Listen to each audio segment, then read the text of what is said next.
Hello, everyone. While I'm just waiting for people to roll into the live show, I feel like kicking out the jams. Yeah, I'm just going to play around on the guitar for a minute or two while people roll in, and I'll have the chat section up here as well,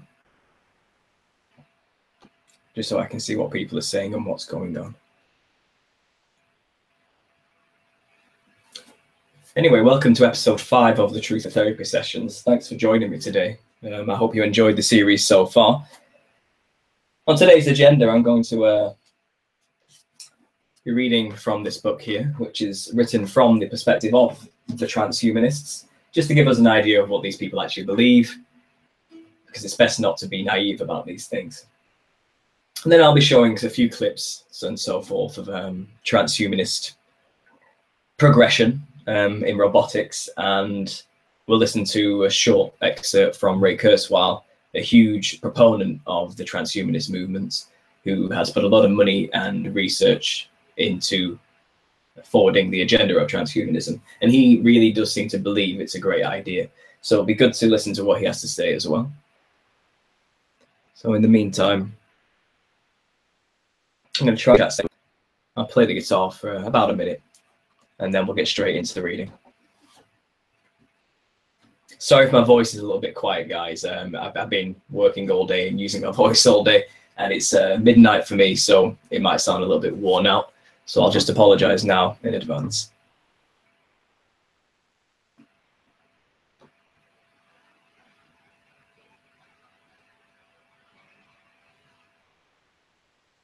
"6 p.m. is it in America? Well, you are Shroom Ferry, right? Well, these shows quite late in the UK here, because I understand most of my audience, about 70%, is earlier than me in America mainly, and Canada.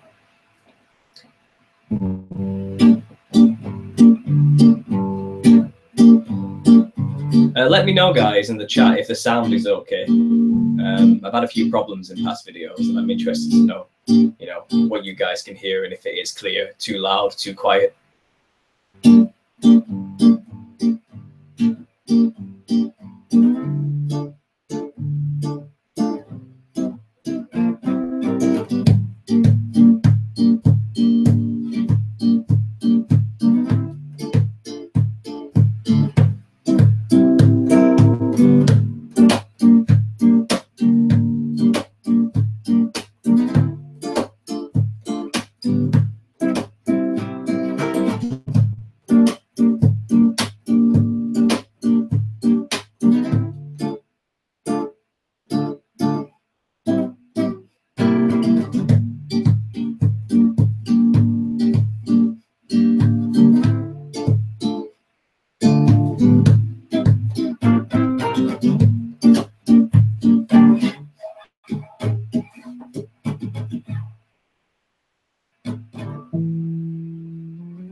Always good to play a bit of music to get warmed up.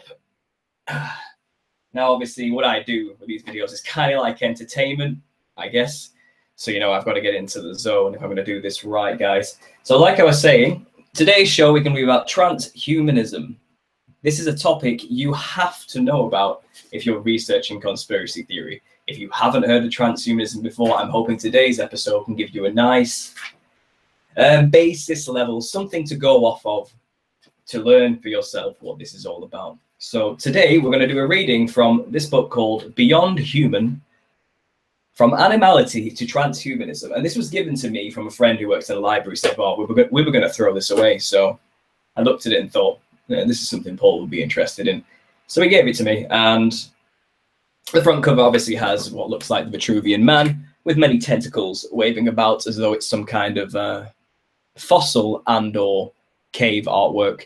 Perhaps this is trying to suggest that in the future, mankind will be looked back on as a history which took the choice to become transhuman.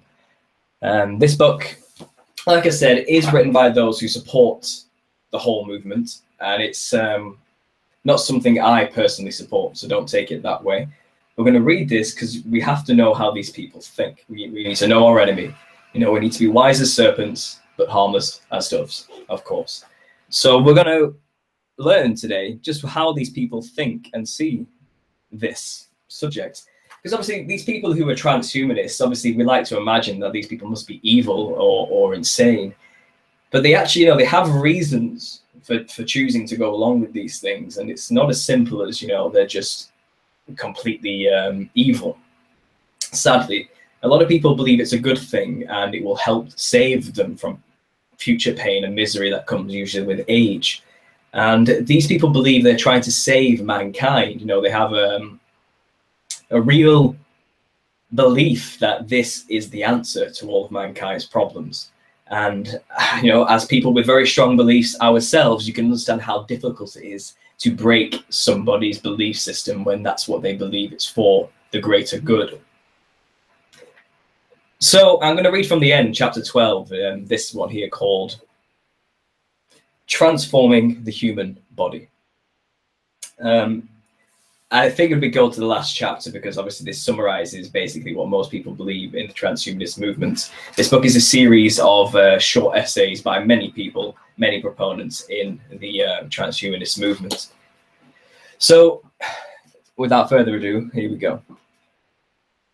Chapter 12, Transforming the Human Body by Gareth Jones and Maha Whitaker. Human anatomists' view of bodily transformation. One may be forgiven for thinking that human anatomists would view the human body in status quo terms. After all, one of the quips about teaching macroscopic anatomy, anatomical structure that can be seen with the naked eye, is that anatomy remains unchanged from one generation to the next. In contrast to cellular or molecular biology, with their rapidly changing data and even concepts, macroscopic anatomy gives the impression of being the quintessential example of all that is static and unchanging. How then can anatomists possibly contemplate the transformation of the body by the title of this chapter? The truth is, of course, that the impression given by studying the body from the outside is only one perspective of the whole. Even pathology demonstrates very clearly that the body is capable of surprisingly large amounts of change. Broken bones heal remarkably well. Wounds close up and repair as a matter of course. Large segments of organs can be removed and reconstituted. The organs can be transplanted from one individual to another. All these processes may be regarded as natural processes, even if the repair is sometimes made possible by a range of sophisticated medical procedures.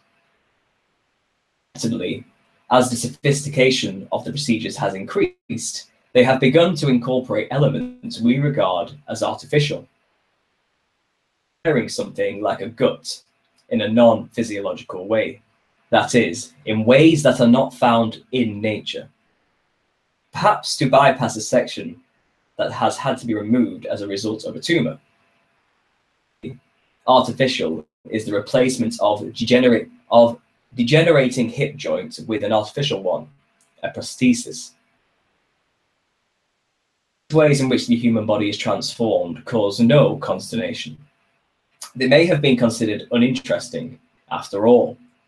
They are nothing more than a routine aspect of modern medicine. They all fit into the category of therapy in its most straightforward guise. Illness or incapacity is being replaced by a return to health and a sense of well-being. Chronic pain or limited movement is being consigned to the past. In no way are they viewed as threatening one's self-identity. While the human body is undergoing transformation, albeit rather than major, the integrity of what we are as persons is not under threat. The intrusion of the artificial into the human body in these instances is an adjunct to what might be termed the normal body. The artificial aids rather than challenges the body, both structurally and functionally. Let's reread that last sentence. The artificial aids rather than challenges the body, both structurally and functionally. That's better. What is the essential difference between an artificial limb and a crutch? The former is far more efficient and gives the appearance of semi-permanence, and that is to be welcomed. Nevertheless, it contains within it elements of a human-machine interface, however rudimentary these may be, and these are beginning to transform its nature. This is taken much further when the limbs, particularly an arm and hand, begin to become under the control of the individual's own brain. The interface is now far more intrusive and, theoretically, far more effective. And yet, this particular interface is doing nothing more than replicating what goes on normally in the human body. The part of the brain that usually controls the arm and hand is being brought into play to control a prosthesis. If we have not been discomforted by this trajectory, we have already accepted some intrusion into human life of the artificial. But it may be contested, this has not even begun to address the profound issues raised by radical transformation of the human body. Processes enabling us to live significantly longer lives, disease-free lives, cognitively enhanced existences, with abilities we neither currently possess nor can even imagine. The acceptance of a neurally controlled hand is not the same as the desire to live in a dementia-free, memory-improved state for hundreds of years. This is true, because the crucial divide is not between the artificial and the natural. The illustrations we have given so far of the intrusion of the artificial into human life have been actual ones already in clinical practice, the crutch or the hip replacement. The radical transformation being summarized by some bears no resemblance to reality. The vistas of the transhumanists are precisely that, vistas, grand scenarios. This is where the anatomist begins to stumble, because for them, the human body is not an infinitely malleable piece of machinery. Its limitations are all too evident. Talking of living a dementia-free existence is appealing, but for those living close to clinical reality, the challenges required to be overcome before anything even remotely resembling such a state is achieved are formidable. Overcoming Alzheimer's disease, let alone the myriad cancers that plague us, or even the normal aging that proves enervating, constitute challenges of immense proportions. By all means, transform the human body, but will it not be accomplished by glib assertions? Let's reread that last sentence again. By all means, transform the human body, but it will not be accomplished by glib assertions. There we go. I'm just going to take a break and have a drink. Hey, Energy Flow. I've just seen you popped in right now. It's good to see you, man. Like I said, we're doing a reading from Beyond Human, from Animality to Transhuman. It's been quite an interesting read so far. This is the first time I'm reading it myself, guys, if you didn't realize. Right. Sorry for the gulp noises. Here we go, let's carry on. The artificial in historical perspective. In order to explore where we have come from, we have to go back to consider developments that have become part of our daily experiences. One way of doing this is by tracking life expectancy. While this is a crude measure, it points to significant underlying trends. In the mid-19th century in the United Kingdom, life expectancy at birth was around 41 years, and it only rose to 46 by the end of the century. Throughout this period, all the largest cities recorded life expectancies well below the national average. Some northern industrial towns had life expectancies of around 30 years. The most pressing causes stemmed from infectious diseases, poor diet and hygiene, contaminated water, and inadequate sewage disposal. These problems were all external ones that had to be rectified if mortality rates were to decline and life expectancy was to increase. It was intervention in the environments that laid the basis for controlling the spread of disease such as cholera and dysentery. However, control of the external environment was accompanied by another factor, one that is highly relevant to the subject of this chapter, notably modifying individuals themselves. The thrust of this intervention was to equip them to respond to infectious agents. This was accomplished by vaccinations, which is nothing less than a means of combating disease by altering healthy people. No matter how readily accepted vaccines may be today, although it has still continued to elicit controversy in some quarters, was revolutionary and elicited considerable opposition. Something was being inflicted upon healthy people in the hope of protecting in the future from certain infectious diseases. This something was a muted disease. Its aim being to give the healthy individual a subclinical illness was initial opposition. What is taken as commonplace today had its origins in a dramatic change in medical therapy. With this, medicine moved from the external realm of public health and the environmental into the inner workings of the human body. It is only when these two operate together that the quality of human life and the possibilities of human living are transformed. The overall consequence is that life in contemporary Western societies bears little resemblance either to life in the same societies 100 years ago or to life in developing worlds today. At birth approaches 80 years in many developed countries, although in many of the majority world countries, it's in the 40s, and in some, it's as low as the 30s. These developments are a long way removed from the world of transhumanism. Life expectancy in the 70s or 80s seemed puny compared with 300 or even more. The contrast with the 30s and the 40s is life transforming. So let's read that again. Life expectancy in the 70s or 80s seems puny compared with 300 or even more. The contrast with the 30s or 40s is life transforming. This is also a realistic transformation. Its repercussions are felt in our outlook on the world, our expectations and aspirations, and ultimately our dignity. It depends upon this intimate connection between the two interventions, environmental and internal. It is important to note the role played by environmental factors, because the discussions on modifications to the human body have a tendency to focus solely on the body as if it could be isolated from its environment. This is seriously misleading. The significance of these historical episodes for the present discussion is that medicine has already moved from the external realm of public health and the environment into the inner workings of the human body. It has moved into an artificial realm. Body has been coalesced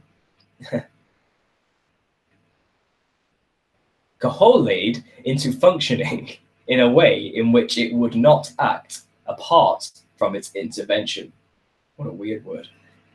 These episodes also highlight the continuum from a barely technological world to the far more sophisticated, technologically driven societies of which many are a part today. Confronting us is how far are we along in this continuum? The contribution of procedures such as vaccinations, the replacement of limbs, and the neural control of artificial joints demonstrates that we have commenced on a journey, but how far might this journey take us? What criteria do we possess for determining how much further we wish to travel? or have we already gone too far? What is it that is pulling us further in the artificial direction? A desire to transcend our humanness, limitations inherent to normal human living can and should be overcome? Or is it the hope that this will improve our functioning as a human being? In this chapter, we will concentrate on three areas: human-machine interfaces, including brain implants, the related world of cyborgs, and the unlikely prospects opened up after death by the preservation techniques known as plastination. In ways, these approaches provide entree into the domain of radical alterations to the human body by an extreme merger of human and machine. In machine intelligence and rapid innovations in gene research and nanotechnology, the distinction between biological and mechanical and physical and virtual realities is becoming blurred. Maintaining our bodies post-death by highly sophisticated technological preservation techniques is not usually considered in this context. The impression it conveys that individuals can live on in a dissected state forces us to contemplate whether there is a form of technological life after death. Hence, its designation as post-mortal existence. These technological approaches have one feature in common, namely, they are all striving after a new kind of life, albeit following death in one instance. It is a form of life that is technologically driven, sustained. Whew. Let's take a break there before we go on with the next subheading. Well, that's intense. Did you hear that, guys? This person. You know, he opened up by saying, we understand there's problems with this idea. We understand that we may have gone too far, but surely we must continue, or else we won't be able to live forever, basically. It's interesting. With the sudden explosion in machine intelligence and rapid innovations in gene research and nanotechnology, the distinction between biological and mechanical and physical and virtual realities is becoming blurred. Is it? These people obsessed with these virtual realities, maybe it is, but to normal everyday people, I don't think these things are becoming blurred. In fact, to most Christians, we see a huge distinction. You know, we can separate what is and isn't right. You know, this person seems all too willing to give up his humanity for the whim that he may be able to live forever, robotic being. Okay. Right, guys. I'm going to stop it there anyway. Hopefully that gives you some insight into what these people believe, you know, and how they kind of view the whole situation. I might finish this on a different episode because there's about 10 pages left, and I don't have time to do this in this hour, this opening hour. So what I'm going to do, clip some videos of transhumanists talking about their ideas, and also we're going to show you how far some technology has advanced today as well. So while I get these links up here, I think it's best to talk about the 2045 initiative. Can get this link. Now, the 2045 initiative is a disturbing plot, if you want to call it anything, but it seems to be a movement and an idea which has a lot of money and backing, and it's being pushed, I would say, by the hidden powers, you know, and the Satanists that rule the world, the demons, the fallen angels. The people funding this is thousands of innovators and engineers and people who believe in the transhumanist ideal fund this movement. So while I get this link here, I'm going to do a screen share in a second. There we go. And I'm going to share the screen now, guys. So I'm sorry if it starts to. Again, you guys let me know if you can see that in the chat, please. That would be great. But while we're waiting, obviously here we have the website for this 2045 initiative. So I'll leave the links for this in the description box below, or you can just type in 2045.com, as you can see here. And this shows, you know, the robot suit providing a hope of a walking cure. Help people who have their muscles withered away, so they'll be replaced by an exoskeleton, which will move with their mind and make it seem as though the leg is moving normally. So yeah, these things are sold as, you know, we're saving lives, we're helping end and cure disease, etc. But I think we'll get into later, you know, at the end of this, why I think it's a bad idea. Conspiracy theorists also believe this is the beginning of something terrible. So while we're here, this is the first video I want to show you.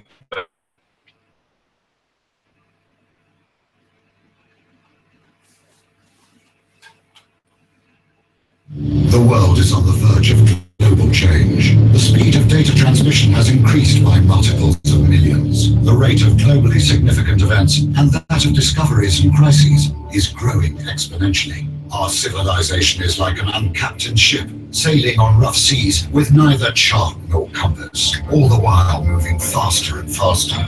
The time we have to make the right decisions is shorter and shorter.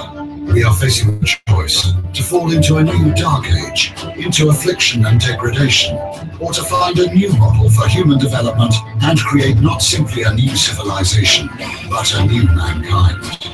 Historic crises show that to break the deadlock, we need technological revolution. It is clear that today's revolution will also require the deepest social transformation.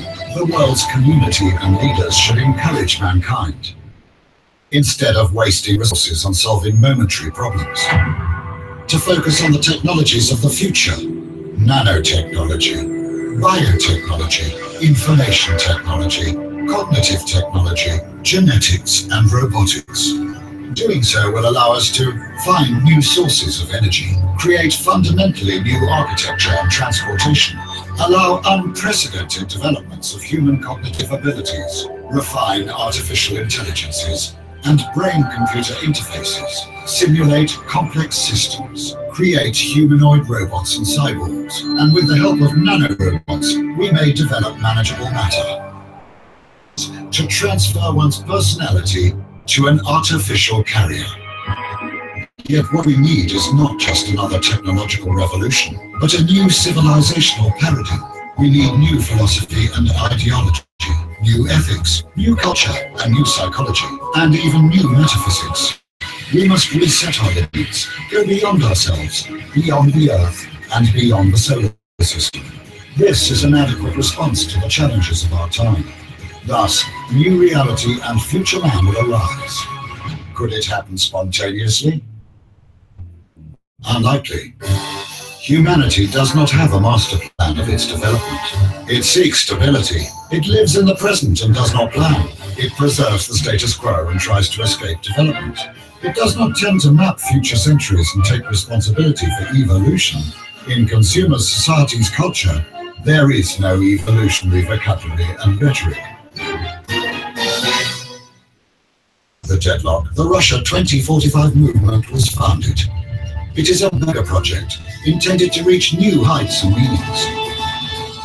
We intend to create a new vector for civilization aimed at constant human development and evolution. As happened with the mega projects of the last century, the nuclear and the space programs, we integrate the latest discoveries and developments from the sciences: physics, energetics, aeronautics, bioengineering, nanotechnology, neurology, cybernetics, cognitive science. May everlasting spiritual ideals and values help us avoid going astray. Our project will give new meanings to the millions of people on Earth, will become a result of their joint creativity, and will lead us out of the impasse. A murder of nature and physical death, forward to the realm of freedom and creativity, to the depths of the ocean and to the stars, to the infinite universe of our inner world. Our forecast for the next 40 years. February 2012. Global Future 2045 Congress is held in Moscow. platform for discussion of our civilization's prospects for development. 2012 to 2013, the global economic and social crises are exacerbated. Debates on the global paradigm of future development intensifies. New transhumanist movements and parties emerge. Russia 2045 transforms into World 2045. Simultaneously, the 2045.com international social network for open innovation is expanding. Here, anyone interested may propose a project, take part in working on it, or fund it, or both. In the network, there are scientists, scholars, researchers, financiers, and managers. 2013 to 2014, new centers working on cybernetic technologies for the development of radical life extension rise. The race for immortality starts. 2015 to 2020, the avatar is created. A robotic human copy controlled by thought via brain-computer interface. It becomes as popular as a car. In Russia and in the world appear, in testing mode, several breakthrough projects. Android robots to replace people in manufacturing tasks. Android robot servants for every home. Thought-controlled avatars to provide telepresence in any place of the world and abolish the need for business trips. Flying cars. Thought-driven mobile communications built into the body or sprayed onto the skin. 2020 to 2025, an autonomous system providing life support for the brain and allowing it interaction with the environment is created. The brain is transplanted into an Avatar B. With Avatar B, man receives new, expanded life. 2025.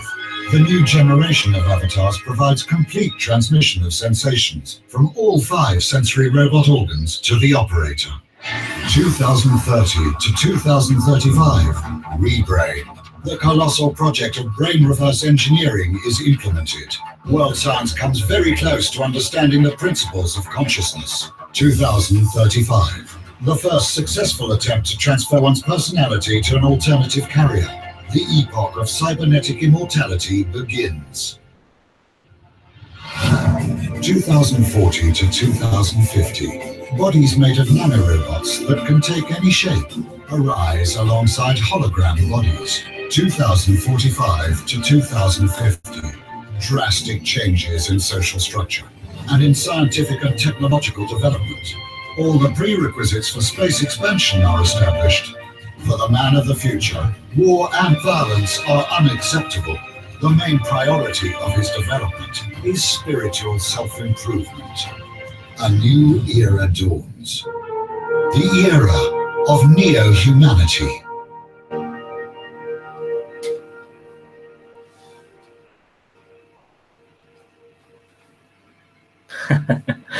And of course, they would end it with the all-seeing eye. Who didn't see that coming? Yes, as Roman says in the chat, that was very sobering, to say the least. What a terrifying prediction in such a short space of time. And this is exactly what the transhumanists want to do. They want to get the human consciousness, the brain, into a robotic body.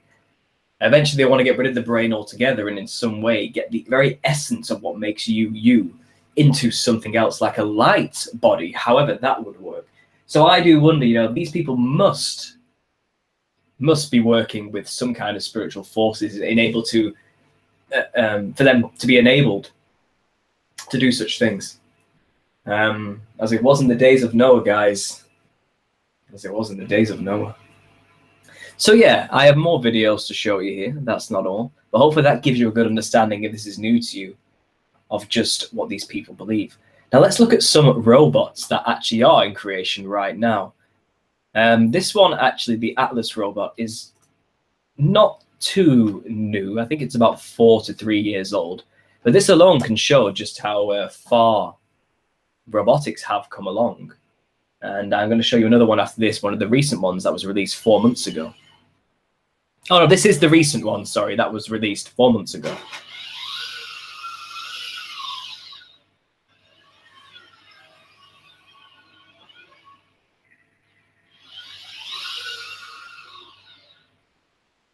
Or in the description box.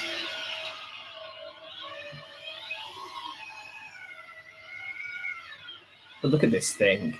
How animalistic does it look? You know, they've really based their designs on nature itself, you can tell.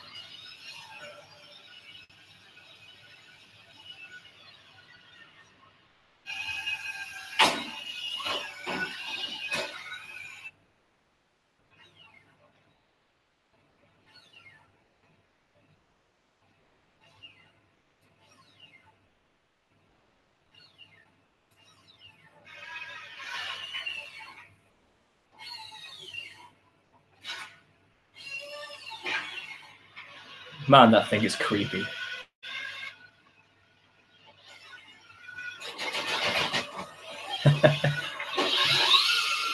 And people used to think the stairs was the robot's natural enemy, right?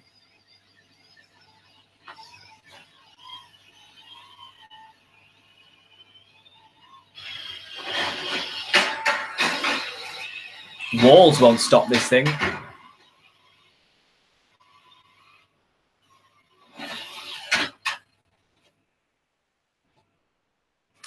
Absolutely terrifying. That's the first time I've seen that video myself.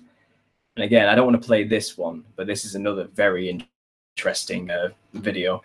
But what I have here for you is one that's more human-like. So let's just bring that one up. They call it Atlas, which I find quite telling.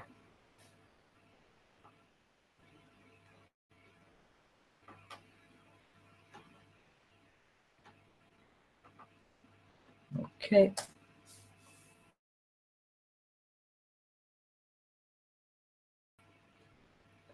And this was released last year.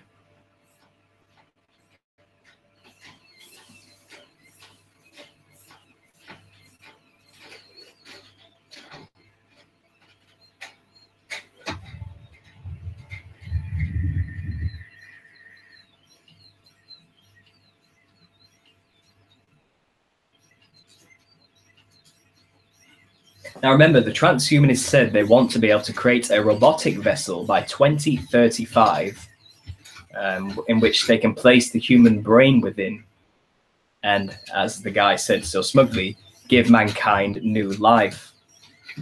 And here we are in 2017, and this is how far they have come with creating an agile, human-like robotic body,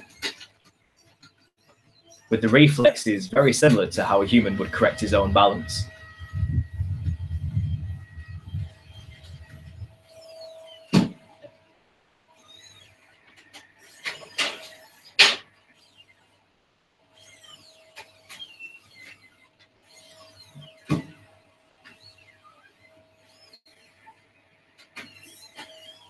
I believe I remember watching a video about the creators of these, and they claim the biggest problem right now is power and energy. The power packs on the back take up too much space, and they are working on getting them smaller and smaller.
Impressive, but chilling.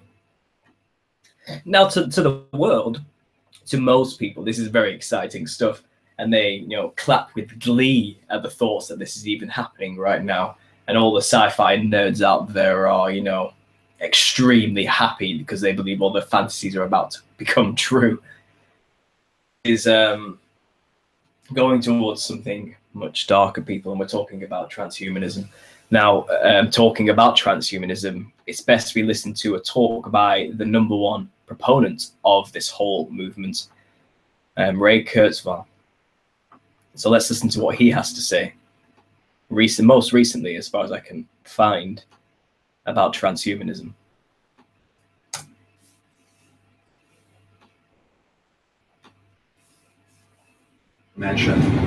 Well, I'm not crazy about a lot of the terminology. Artificial intelligence implies it's not real intelligence, but it is real intelligence. Virtual reality implies it's not real reality. The telephone is virtual reality. You enter a virtual space as if you were together, even if you're hundreds of miles apart. But I can't say, oh, that agreement I made with you last night, that was virtual reality. That's not real. That loving sentiment I expressed, that was virtual reality. What I really don't use and object to is transhumanism, because it implies that we're going to transcend our humanity. I think we're actually going to enhance our humanity. We're going to transcend the limitations of biology and be transbiological. So do you think that the new word should be inclusive, so that what we define as non-human today should be included in the new term? Well, humanity is precious, but we will have new entities to deal with. I'm necessarily recommending new terminology. We're really stuck with the terminology we have. It's just not fully satisfactory. We're dealing with concepts that haven't existed before. Maybe there'll be a new term. Cyborg sounds kind of unappealing, but that's actually what we're going to become. We're going to be putting technology in ourselves. I mean, this is not yet inside my body and brain. It may as well be. It's really part of who I am. And we are going to be extending ourselves, literally by putting them in our bodies and brains ultimately. Well, certainly software has improved in reliability. Part of that is that it's decentralized and there's a lot of redundancy. Take the internet, for example. It's robust because if some part of it breaks down, the information just flows around it, which is actually exactly what happens in our brains. But nobody's taken down a portion of the internet for even 1 second over the last 10 years. But more importantly, the software is becoming more and more intelligent. If all the artificially intelligent software were to stop tomorrow, our infrastructure would grind to a halt. You couldn't get money from your bank, transportation and communication would halt. Every time you get an electrocardiogram, comes back with a computerized analysis that rivals that of doctors. Computers are making billions of dollars of intelligent financial transactions, flying and landing airplanes. And the software is gradually getting more and more intelligent, taking on functions that people used to do. So the redundancy and the capacity of routing around failures of these software systems is going to be extremely important. Otherwise, our society would become brittle. Do you think that there is potentially a need for a legal evolution as well? We have seen how countries can turn off the internet on a whim, and there are international interests. Or the United States seizes domains because of a mistake, and it doesn't seem to matter. It's actually very hard for countries to stop the internet. There's other ways of getting information into these countries. They also find that their economy grinds to a halt if they stop the internet. That's why Egypt turned the internet back on. These systems have become really deeply integrated into our lives, our economy, and they're very democratizing. I wrote in the 80s that the Soviet Union would be swept away by the then emerging decentralized communication, and that's exactly what happened. We can see the democratizing effects. It's also democratizing in terms of the tools of creativity. A kid in her dorm room can create an orchestra, or a couple of kids at Harvard started Facebook with $1,000 laptops, same for Google. You don't have to be a big corporation, you just have to have the right idea to create disruptive change. Well, it's very interesting when people refer to Watson without even thinking about it, without intending to make a statement, they refer to Watson as he. A personal pronoun that implies it's not a machine. And it did seem to have a personality, and it commanded natural human language in quite a convincing way. There was a very strong visceral reaction to watching it.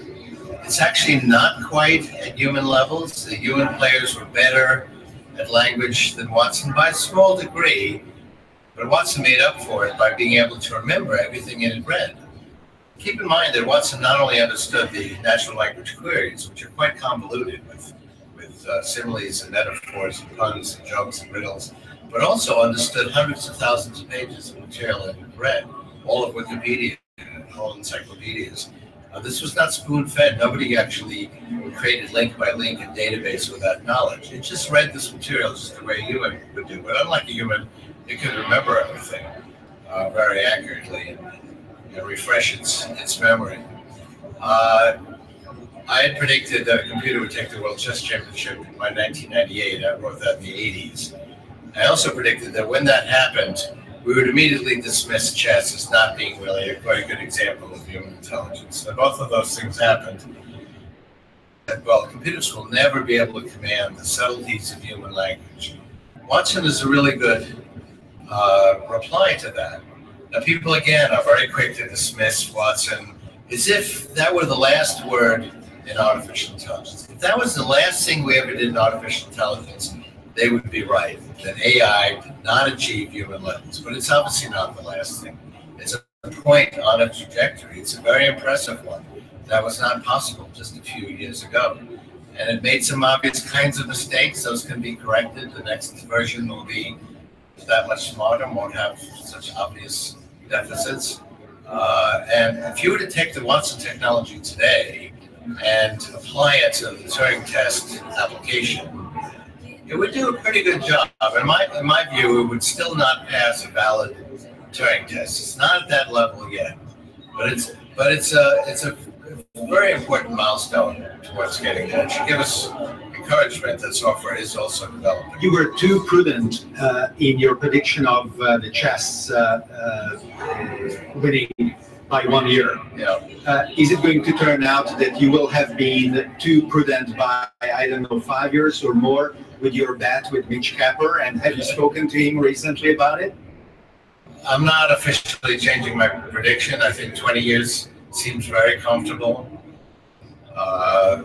10 years from now, we'll be that much smarter than Watson. We should be able to do a pretty convincing job with the Turing test. I'm still saying 20 years, but I think that's a pretty comfortable prediction. Okay, guys. So this guy, Ray Kurzweil, is saying, I would pause on a funny face like that, but he's saying, within 20 years' time, we'll be able to create an AI and an interface in which we can communicate with, which is damn near human.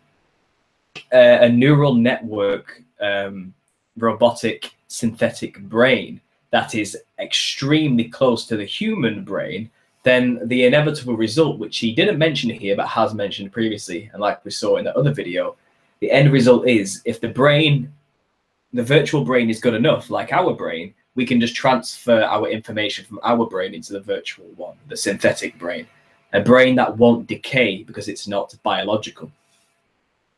So this is what really the process for AI is all about. It's about forwarding the momentum to be able to create the right vessel which is compatible with human. And 20 years is his conservative estimate, though I have the feeling, the 2045 agenda said in 20 years' time, in 2035, they'll have this built and ready. So it's exactly in line with what Ray Kurzweil believes himself. Now, let's switch this back off and let's just talk about some of the conspiratorial consequences of this movement towards transhumanism that we need to know about and think about deeply. And these are things I don't believe. There we go, guys. That's great.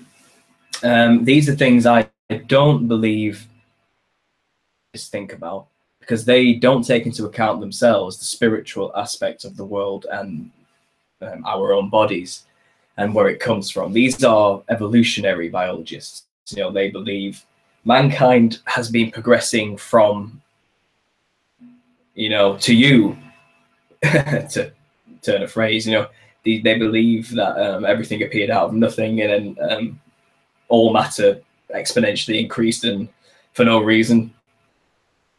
And then obviously eventually planets formed and things cooled down, and then pools formed, and then from that pool microorganisms developed, and then from this soup, life forms emerged, and then through a series of trial and error of what works and doesn't work, and this is obviously the evolutionary theory, animals have adapted to their environments and have bodies which best suit their environments, and we are just as part of the same similar process. And it's not as clear cut as we come from monkeys.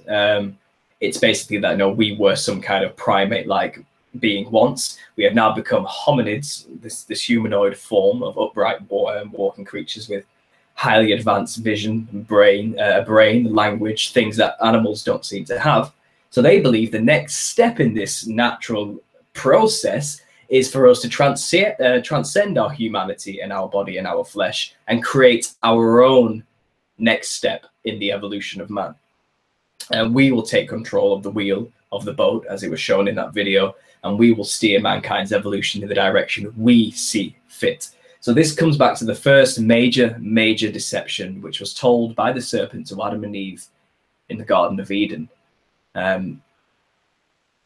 God said you would die, but basically he's lying. You will not surely die, but your eyes will be opened, and you will be like gods, because your eyes will be opened and we will become like gods. So the first promise the serpent made to mankind was, you will be as gods. And this must be him fulfilling that promise in today's modern age. He's going to try to make us superhuman and godlike. And we, in our fallen state since that fateful day where we chose to take the fruit, we are still pushing ourselves to get this inevitable end. Now, the catch was Adam and Eve were already as gods. They were already immortal. They walked with God. By taking the step and going along with the promise from the enemy, we're actually only going to make things worse for ourselves.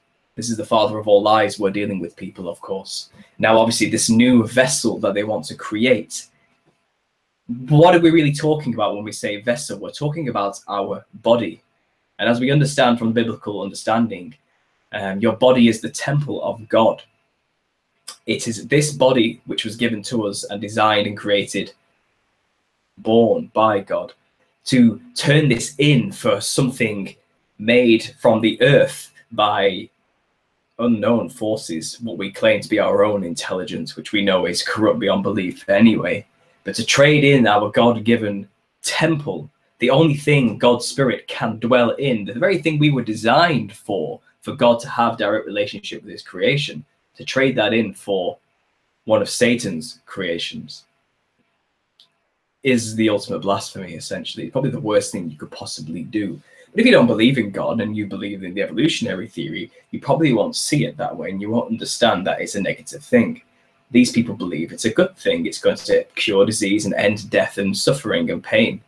However, it's said in the Bible there will be a time in the end where people will beg for death, but death will flee from them. And this can only be made sense in today's context with the transhumanist concept, that people will be made immortal somehow. However, they will suffer as a result. They will not get what they probably thought they were going to get. Instead, understanding what we know about the spiritual nature of the world and the Nephilim spirits that are on the other side, from the giants of antiquity wiped out by the flood, we know that they are there on the other side of the spiritual veil of this dimension on earth, just waiting for the opportunity to get their own vessel, their own body back once again, something they can experience the worldly lust, pleasures, and sins that they used to experience once more.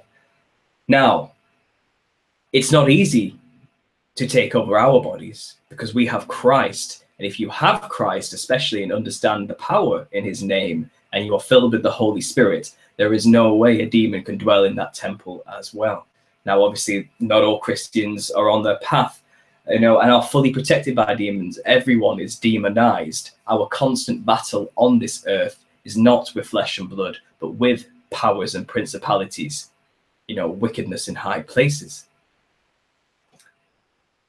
So if we create this new vessel, do you really think it's really going to be for me, for you, our children?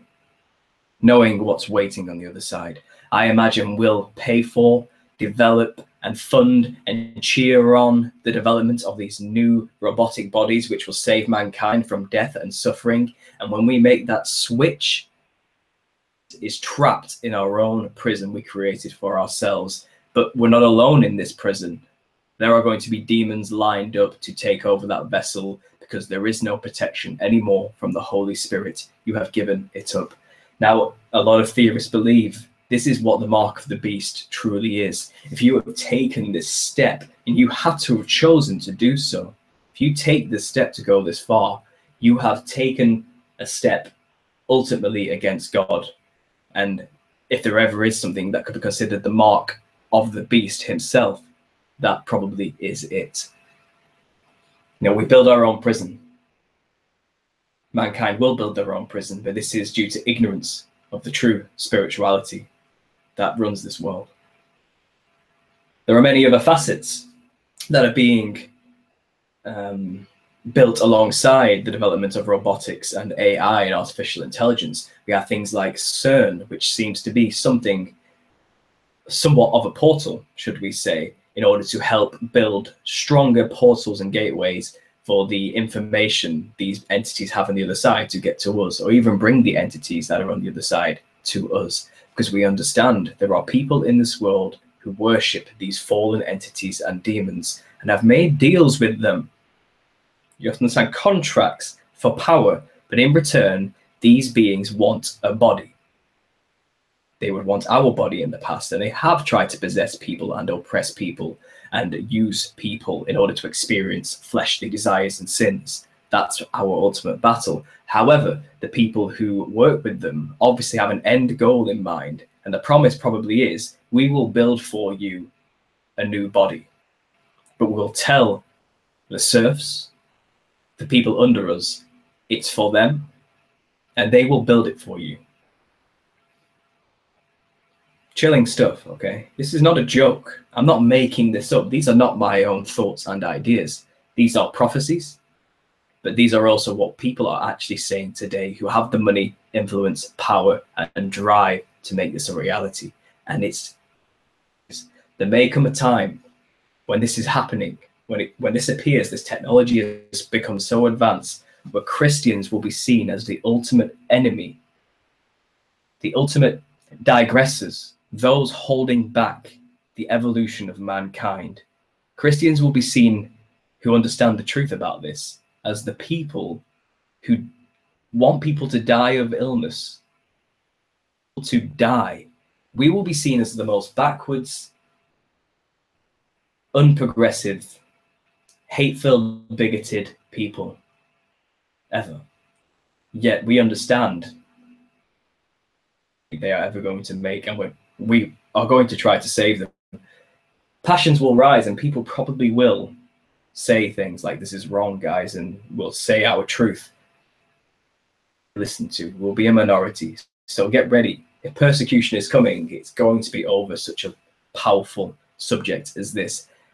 And who knows, when this agenda comes to fruition, aliens may appear, working with technologies like CERN. If they're trying to crack open the veil and bring them here, we may see fallen angels in the sky pretending to be aliens, and many people have been prepped to want aliens to appear.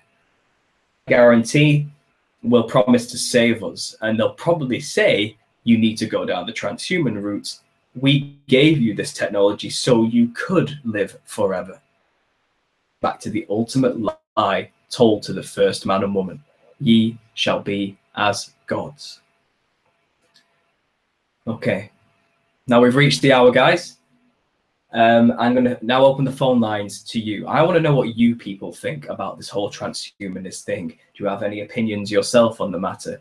Do you feel like you're spiritually ready for this when it comes? Do you think it's a good idea? If you do, come on and let me know. Link in the description box now, in the chat box now, should I say. And people can hop on, and one at a time we'll go through and we'll have a discussion about what each of you think, okay? And that will be for the last hour. So I'll just grab the link here.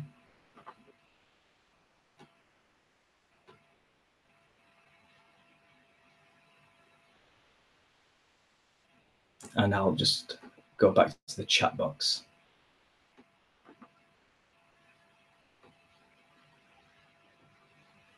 There we go, guys. The link's now in the chat box. If you want to hop on and give your 2 cents, now's your chance, okay?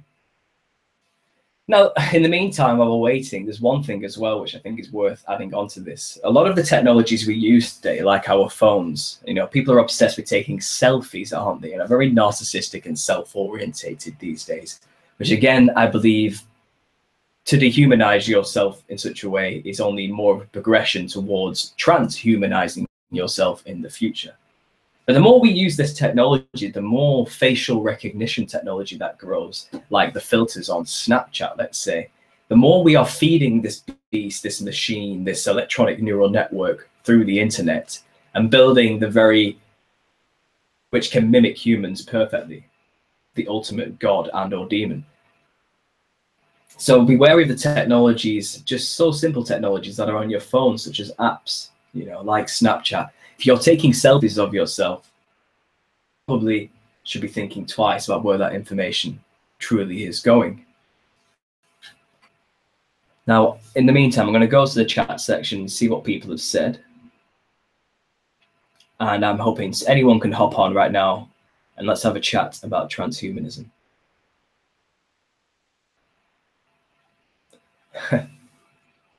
Freaka says, can't wait to transform into a cybernetic organism and upload my consciousness into the internet hive mind. Well, I hope that's sarcasm, because there's so much in this world which many people haven't even seen or are willing to open themselves up to. So much more.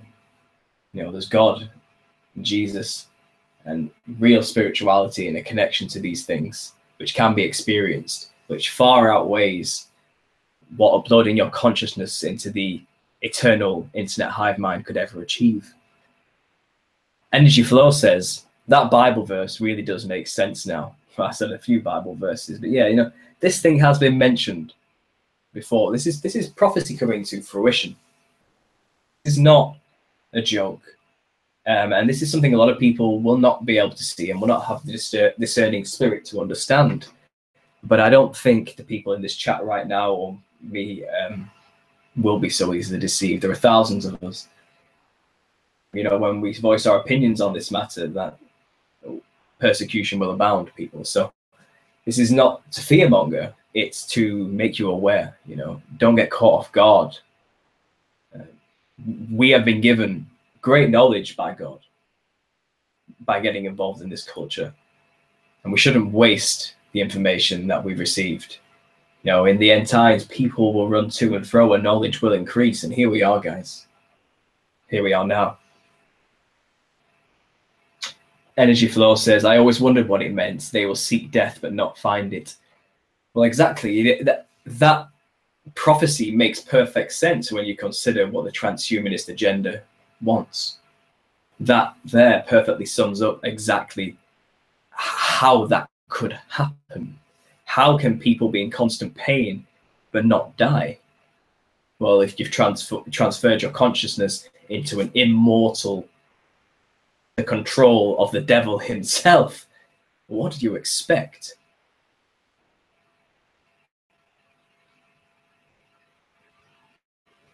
Basically, everybody who takes these immortal bodies will suffer, says Energy Flow. Yeah, so I think you're understanding what I'm trying to say there. I'm glad that message came across. Yes, so terrible to imagine. I agree. It is. Energy Flow says, and I think most of the world is going to do it. So do I. Well, maybe not most. It might be. It'll start off with a few. The few who begin to do are the first to do it will exhibit superhuman traits. They'll have super strength. They'll be immortal. They'll be literal superheroes. You know, walking among the earth. A lot like what we have been programmed with superhero films since the beginning. I mean, what do you think these films are for? X-Men is really about. First of all, it's in the name. These people are X-Men. They used to be men. Now they are something else. They are mutants, so it says. But this is exactly the types of powers you see in superhero franchises and films are the type of powers transhumanism is all about, you know. And also we have a lot of half human, half animal hybrids, like Spider-Man, for example. Now a chimera, which is what that is, was something that existed in the past. It's something Nephilim created once upon a time. First time mankind has actually witnessed this type of thing happening, where we have heroes among men, mighty men, men of renown in the past. In the modern day age, we'll call them superheroes, you know, and they'll be seen as saviors of some kind.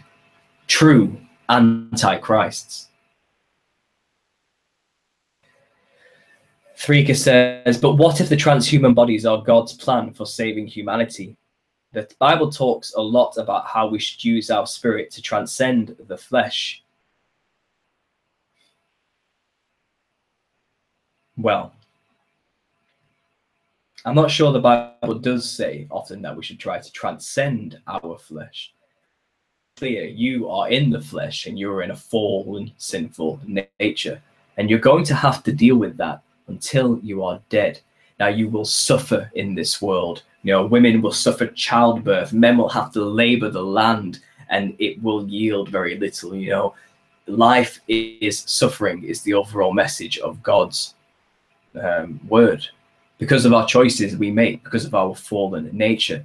The plan isn't to transcend our flesh through doing anything we can do, through works. Anything we create is corrupt from the very beginning because of this fallen nature. What we have to do is follow the way of Christ. We need to come as a man and die as a man.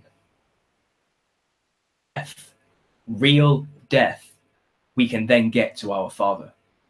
If you do not die, if you then transfer your consciousness into an immortal body, you are delaying your homecoming back to the Father himself. You've decided to try and find another way to get to heaven without God. And it won't end well for you. So again, think twice about that kind of mindset. Energy flow, Matthew 16:25, New International Version. For whoever wants to save their life will lose it, but whoever loses their life for me will find it. That is the perfect phrase that I'm summing up exactly what I have just tried to explain. So we couldn't get a more synchronistic moment there. There's a lot of truth to that. C. Dizzy says they are probably getting the instructions from the fallen. Yeah, this is fallen angel technology. This is what CERN and D-Wave is really all about. It's about opening a communications between the other realms, so the knowledge these monsters have can be transferred to us, you know. And of course, these beings are more than happy to give us the information needed to build these bodies. Of course, we're going to think it's for our benefit, but these demons know it's for their own benefit. They're fooling us. They're making fools out of us.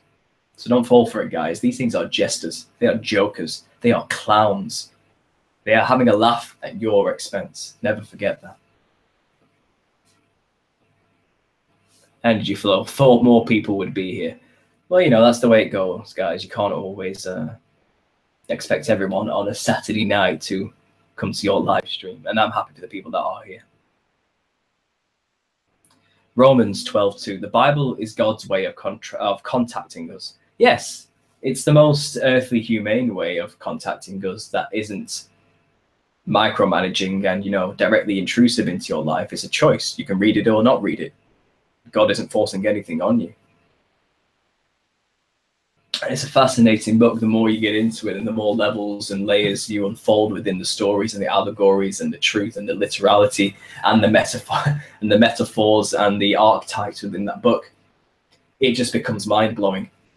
It's the greatest piece of literature that has ever existed on this earth, and nothing has ever come anywhere close to this magnificent piece of art. You know, it's enough to make you believe God exists.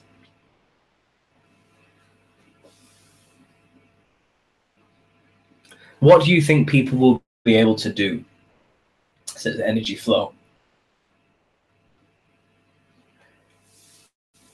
I'm not sure what people can do about the whole situation. This is just something that's unstoppable. It's prophecy at the end of the day. Mankind will make this happen. We can't stop them from making it happen. There's not a damn thing we can do. We haven't got the money, power, influence to counter it. And even then, how could you stop such a thing, really, when the infrastructure is already well in place? This is going to happen. And we have to just accept this. Energy flow. No, what can people do with superhuman power? Rule the world. They can be considered gods among men. Who knows? Maybe not all humans will get the privilege or the money to be able to have this upgrade, but those who do get the upgrade for a short time, they'll be seen as heroes. They'll be seen as gods. They'll be seen as magnificent. They'll be able to perform amazing feats like no one has ever seen or ever will see again on this earth.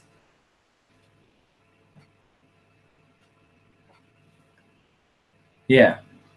No, the devil has a few tricks up his sleeve. He can't tempt you with something boring. We're here to resist such temptations. We understand that God has given us everything necessary. And yes, we will die. And God has given us all the information we need to be able to deal and accept that fact. Because that is a fact. It's unavoidable. That's the only truth, the only real certainty any one human being can ever know. And in fact, I believe, when we bit the apple, maybe that's what he was trying to tell us. We realized we were going to die. And when you realize you're going to die, it makes you neurotic. It makes you panic. It makes you make harsh decisions. I mean, animals don't really think about their own mortality like a human. When they're in pain, they worry about the pain, but they don't understand or think about death like a human does. We drive ourselves insane with the thoughts of life after death and what is the purpose behind all of these things. And those who don't have God or understand Jesus, well, they are so lost in fear, ability that's coming their way. Is it any surprise that they were pushed to try and find a way to stop it from happening on their own? Now, say what you want about that. I mean, if you think that's generally going to work, yet we have this prophecy written over 2,000 years ago, which is telling you, when this happens, it's not going to go very well, even though they had no way at all of understanding how someone could live forever and not be able to die. Only today can we possibly even envision such a thing. We should understand that we should probably take that warning very serious, because that's a lesson learned that they are trying to relay to future people like ourselves. A harsh lesson, which I believe they learned before the flood. And because of the flood, if you mess with God's design and try to play God yourselves in order to transcend out of the God-given gift of life your own way into your own kind of kingdom, then you will be knocked down a peg. And the end results aren't pleasant. Things will become completely corrupt. And, as it said then, the hearts of men had nothing but evil continuously in them.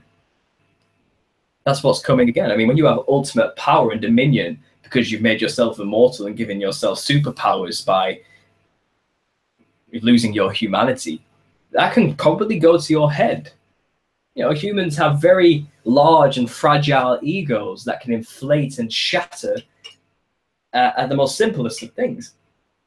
We are not compatible with what they believe is a reasonable projection of transhumanism. Realistically, mentally, we're children. We are children. Most people are spiritual children and will not be able to handle living forever. I think there's a reason why God limited our years to 120. Good reason. God doesn't just do these things or flood the earth because he's angry, cruel, and vindictive and just wants to give us a hard time. This way of viewing the actions of your father. The father has nothing but your best interests at heart, and we should probably pay attention to him. That's just my opinion. What do you guys think? Does anyone still want to hop on and talk?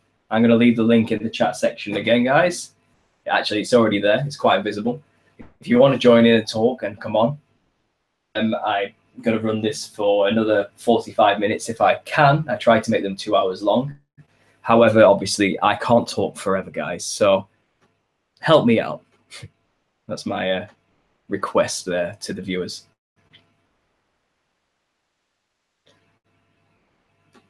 Right, guys. So if anyone new, that's great. I'm going to post the link in the chat section. If you want to hop on and give your opinion on transhumanism, what do you feel about all this? Do you think maybe I'm just being paranoid? Do you think maybe there's something to this? Do you wonder if you'll take the mark or not when it comes to it? Do you have some kind of other ideas or theories I've never even heard of before relating to transhumanism you want to share? Let's have a chat about it, guys, because this is your time to get whatever you've been thinking about off your mind.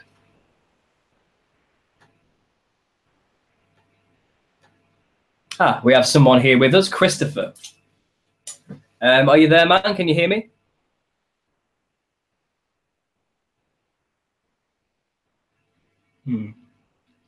If you are speaking, I can't hear you, Christopher. I'm sorry.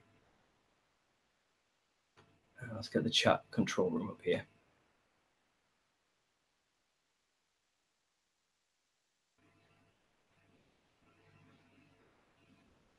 Well, Christopher's left a message here, and he's saying to me, Hollywood is programming us to desire to be as X-Men. They tweet the original comic book stories to include all kinds of occult tech elements like portals and stuff without demonic involvement. Yes, I agree. Christopher, are you there with us? Do you want to talk about this yourself? Please try and turn your microphone up or unmute your mic on the actual hardware itself. Maybe you pressed the button or something. Want to hop on and come back on. That should correct the sound issues if possible. I'm going to open the control room here, and it says I've turned you up, so you should be able to speak. So Christopher, do you have anything you want to say? Please speak up anytime. In the meantime, some YouTubers out there already have their own channels talking about transhumanism.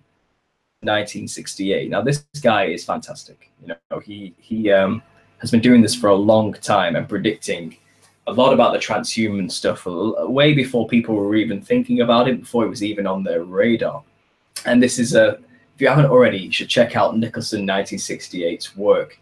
He does a fantastic series on the black goo.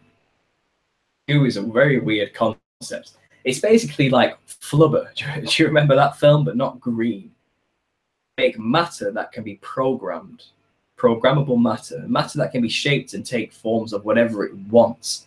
So you remember Terminator, for example? It had that enemy, didn't he? Which was like a puddle of silver or mercury that could join and become whatever shape it wanted. He could transform his body and his arms into whatever he wanted. That's kind of the idea. They are working on such a thing. And Nicholson 1968 makes a fantastic body of work trying to show this to you and how it has been shown to us over and over and over again. Now, again, Christopher, I'm not sure if you are trying to talk there. I don't know what's going on. Like I said, may I recommend that you leave the group and then come back on, click the link again, and try talking again. If anyone else wants to come on and have a talk about transhumanism, like I said, now's your chance. That'd be great. Shroom Fairy, I don't know much about transhumanism. I wouldn't even know where to begin. Well, we don't have to just talk about transhumanism. If you have anything else that's on your mind, or any theories or any ideas of conspiracy that worry you, by all means, you can come on and talk about that as well. You know, I am open. This is the therapy sessions, guys, so it's whatever's on your mind too.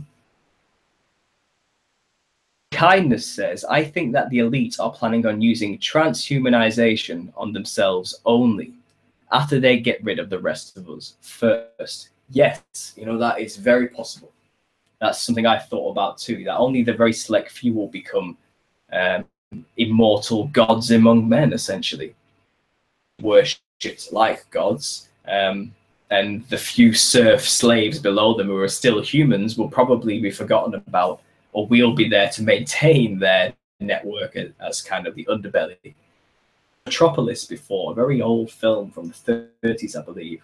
It showed a huge mechanical city. It had a robotic woman being created, the very first humanoid woman, the men, and was very convincing as a human. But this great city, this metropolis wonderland of mechanical wonders, was built on top of the underground of slave workers who made the machines turn to make this glorious metropolis work. Similar concept that people will live above the many in a super advanced state of some kind. And that's a lot like, Hunger Games. They had the capital surrounded by the districts who were all slavers who provided the stuff for the rich within the capital.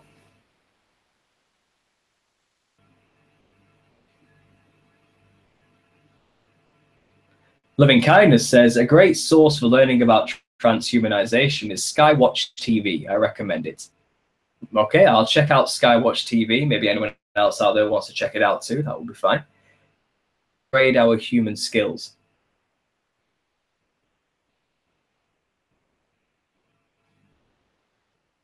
Thrika says, technology has many bad side effects, but also good. All technology is a form of transhumanism because it gives us beyond human capabilities, like the ability to fly. Well, that's exactly what this person was trying to say here in the Beyond Human section of this book. What he was trying to explain is, we've already kind of made transhumanist human-machine interfaces where the environment and the human have become one in terms of technology, something like a plane or a tube system or, a train system, or even a crutch or a pacemaker or a hip replacement joint or prosthetic arms and prostheses that can be controlled by neural networks. So yes, there are many great things about technology. Again, temptation is sweet. It'll taste sweet, but it'll be bitter in the belly. The idea is it will seem like it's saving lives. It will promise to make our lives better and more convenient. But while this idea, what I'm trying to say there, Thrika, is that there's an agenda at play, a nefarious agenda, a conspiracy, if you want to call it anything, best interests at heart, and does want to use this technology against us and for the best interest of a very select few. I believe the select few may not even be human, they may be spiritual in nature. Loving Kindness says, look at the Georgia Guidestones. The ideal world is just for them only. Yeah, the Georgia Guidestones, man, they were an old conspiracy kind of piece, aren't they? I remember first reading them. Maintain humanity under 500,000. Shocking decrease from 7 billion. How would they intend to make that happen or work? If you want to read the Georgia Guidestones, give it a look if you haven't already. The Georgia Guidestones are terrifying. In fact, let's have a look at them now while we're doing nothing, shall we? Because it gives another insight into the kind of agendas these people have bring into our world, the ideas, the concepts they have as well. Now, I'm sorry there, Christopher, I'm going to remove you from the chat now. If you want to join back on and try and make your mic work, that'll be fine. But I thank you for trying anyway. So there we go. Excellent. Right, so let's go to a screen share, shall we? And let's look at the Georgia Guidestones.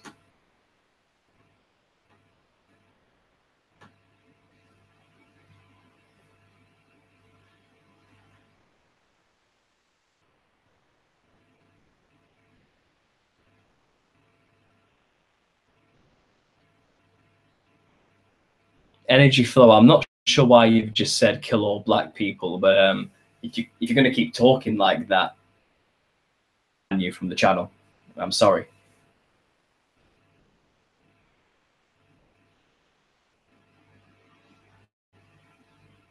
C Dizzy, was that you, C Dizzy? Then are you Christopher? Did you just try and come on and have a talk? Is that who it was? Because by all means, please try again. I'm not sure why your microphone didn't work.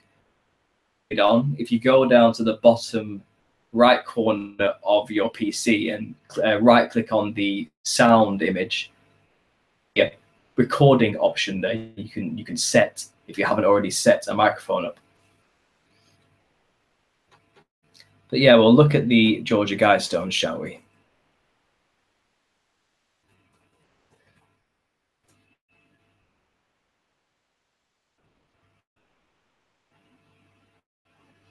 Now, these things are a monument of some kind. I believe they were funded and given by a random person with a briefcase who went by a pseudonym, I believe it was, which is a mockery of Christ himself. And the tenets written on these stones are in many languages. As you see there, it says F the New World Order. So people aren't naive as to what these stones were trying to say.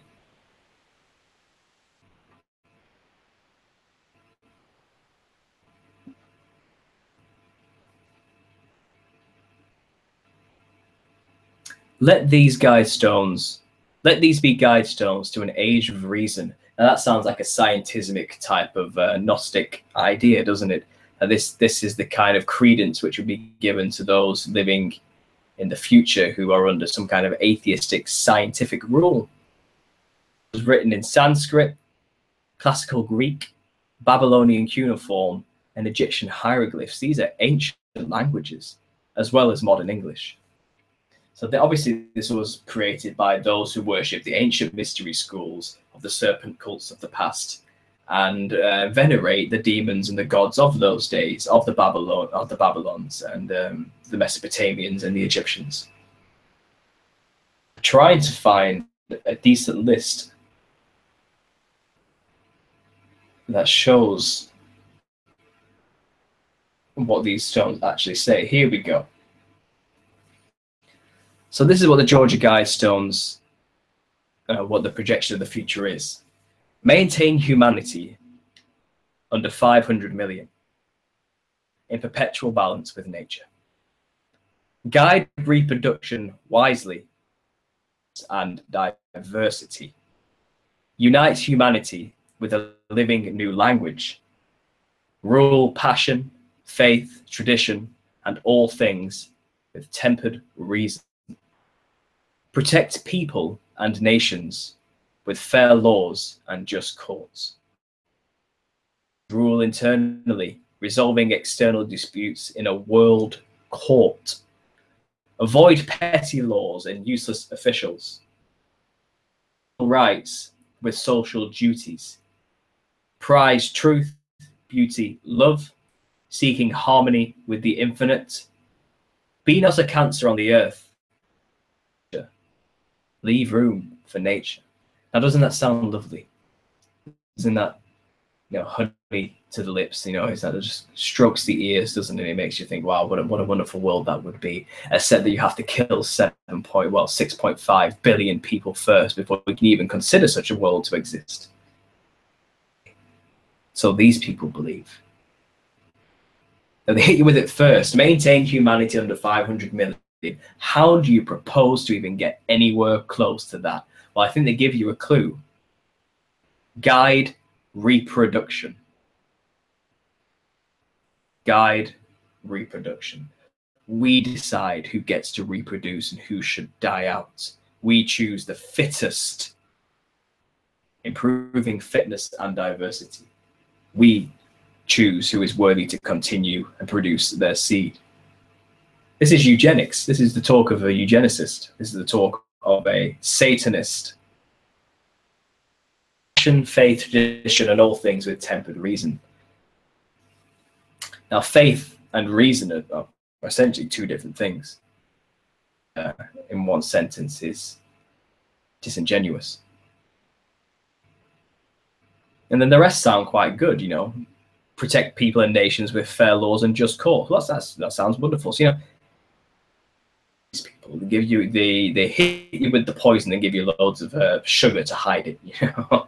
Give some sugar with your pill. Except from this one's quite suspect. Let all nations rule internally, resolving external disputes in a world court. Now that's full globalism, isn't it? They're all united under one banner of sorts. Again, to dissolve the nation state and nationality in favor of a supranational conglomerate of some kind. That is perfect for the New World Order. And that is, well, as you can see here, that is the agenda, guys. Go over to the chat section and see what people are saying again.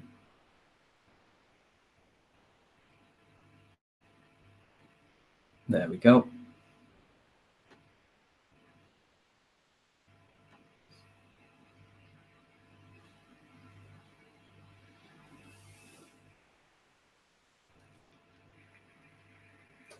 Jamie, it's great to see you again, man. I've been meaning to tell you since our last talk. Could you please send me the link to your channel again? I lost it.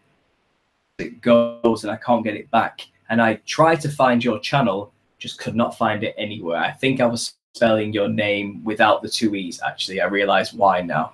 So if you want to hop on, man, and have a talk about transhumanism yourself, I'll leave the link into the chat section now. There we go. And CD, if you want to try and hop on as well, that'd be great. We can have a talk about this. That's not a problem at all.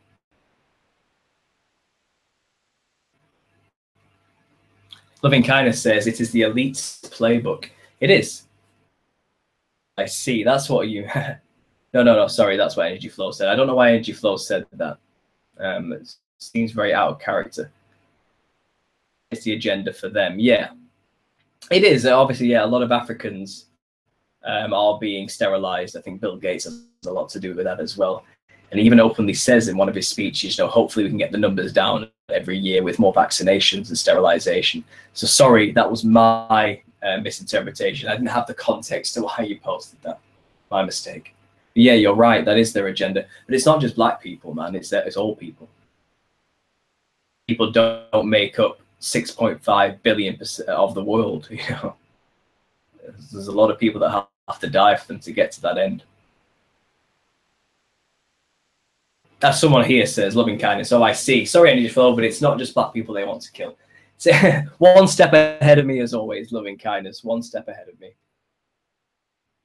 Apparently, C Dizzy Things says, I've heard the guide stones just got revised. If you want to send me a link to that, that'd be very interesting.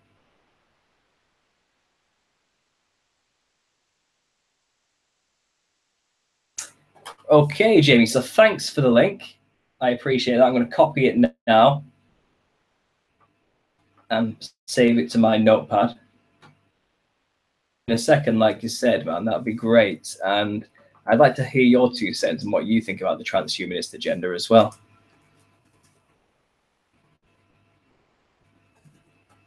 Okay, so I've saved your channel link there. That's fantastic. Thank you. Anything else on your mind, guys? I mean, I've got about 25 minutes left. I usually try and make this run for about 2 hours, maybe a little bit less. If there's anything else you've heard recently that's on your mind about that as well. I think I've made my point about transhumanism quite clear. I recommend people go check out Face Like the Sun's channel or Nicholson 1968's channel. They've done a lot of work on it. There are many other channels out there you can find as well that do work on this. But this is a very important topic. And I believe someone's just joined us here. I can hear them. Quick look, see? Ah, Jamie, it's great. How are you doing, man? How have you been? Yeah, I'm all right. Yeah. Not too bad, thanks. Not too bad. I've been working today. I'm a bit tired. It's a bit late, and I'm sure you understand. But I'm doing just fine. So what do you think about transhumanism? Have you given any thoughts to this in your research? Yeah, I come across transhumanism through Alex Jones like 6 years ago. I think he went and visited where they got like a monument. And yeah, him and oh, what's that girl's name? The one with the big assets. I can't remember her name now. It's either Leanne McAdoo, isn't it, or the other one? That's it, Leanne McAdoo. Oh yeah. And yeah, they had like an AI robot style monument, and they brought it up around that sort of time. Yeah, I mean, do you think the transhumanist agenda is a good thing, or what do you think their end goal is? Definitely not. Basically, what I perceive is what's happening is they want to destroy the family, destroy all moral values, and just basically control everything. Like you were saying with the Georgia Guidestones about guiding birth, like birth rates. Basically, they're going to bring the birth rates down to the minimum that they possibly can. Yeah. Well, they're doing that through many of the things, not just vaccinations. I think there's an attack on the sexuality of most humans as well. They're putting a lot of estrogen and soy into foods, which feminizes men. Yeah. Feral and fertile, should I say? And obviously, more women are on birth control as well than ever, which has just dropped the fertility rates of most. Funny you should say that, yeah, because in England, as you're probably already aware, they did a few tests and found out the fish are turning feminine. Basically, the male fish are laying eggs.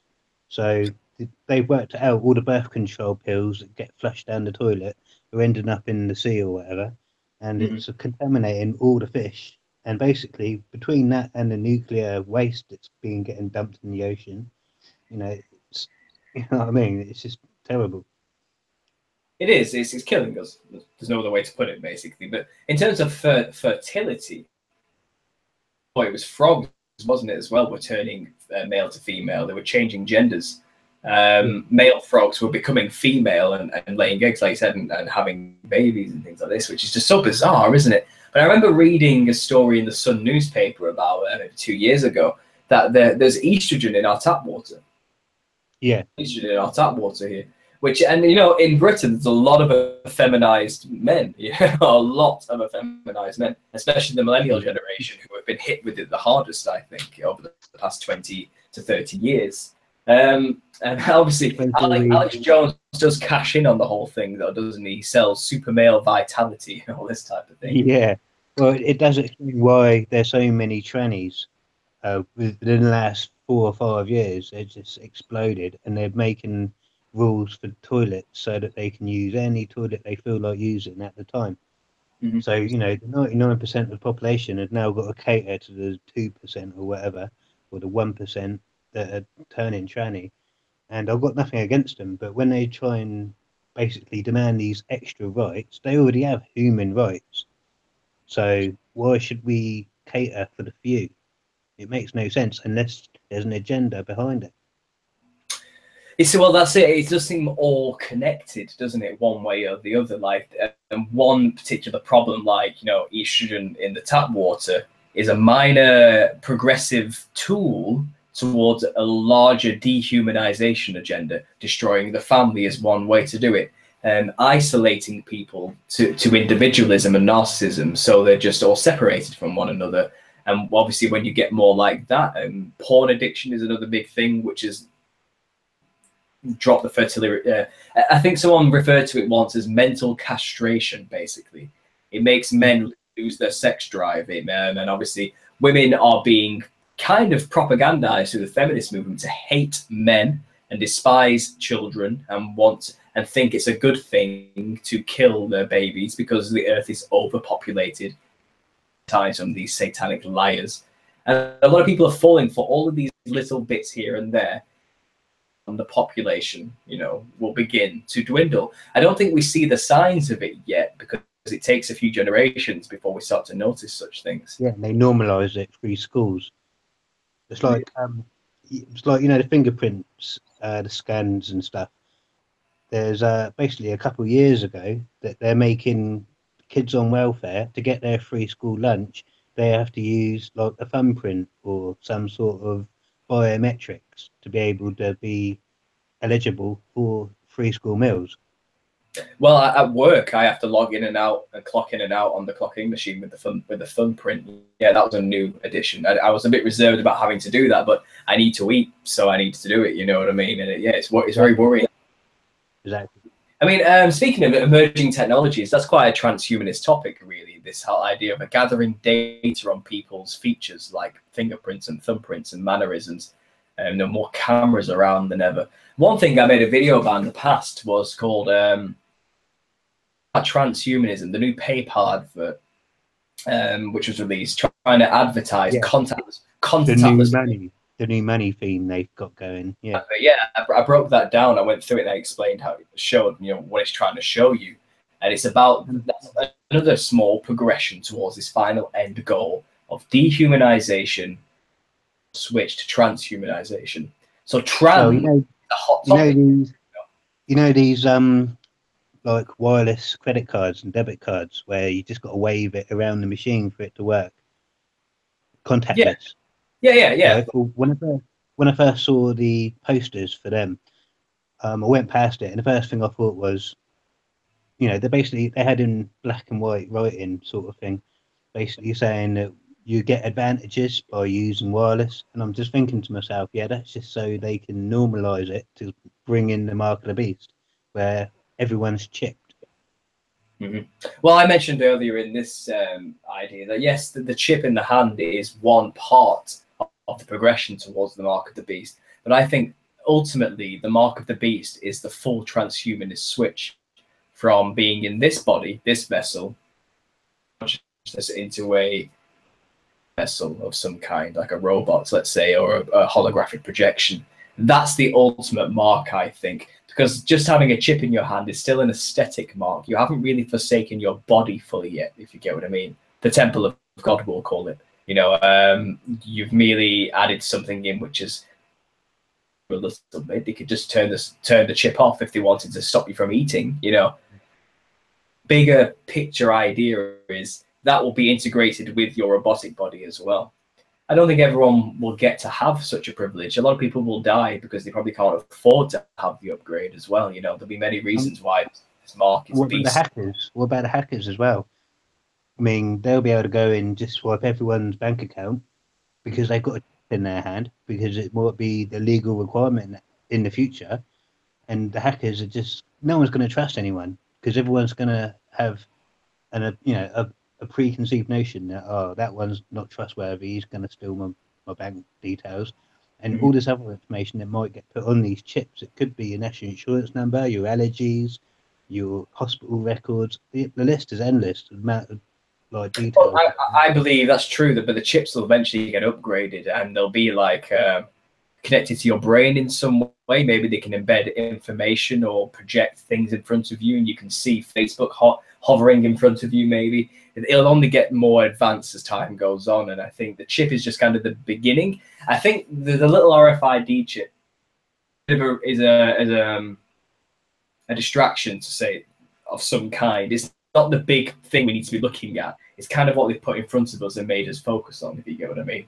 I think there'll be many adaptations to the human body in the future people will make, replacing their eyes with bionic eyes, let's say, or replacing their blood with maybe a different type of energy-filled kind of, maybe black goo will come into this in the future as well, I'm not sure. But one step in there, Jamie.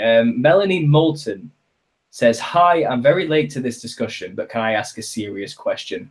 Ask away, Melanie, by all means. If you want to come on and have a chat with us about whatever you're thinking about, please do. That's exactly what this is for you to get anything off your chest you want.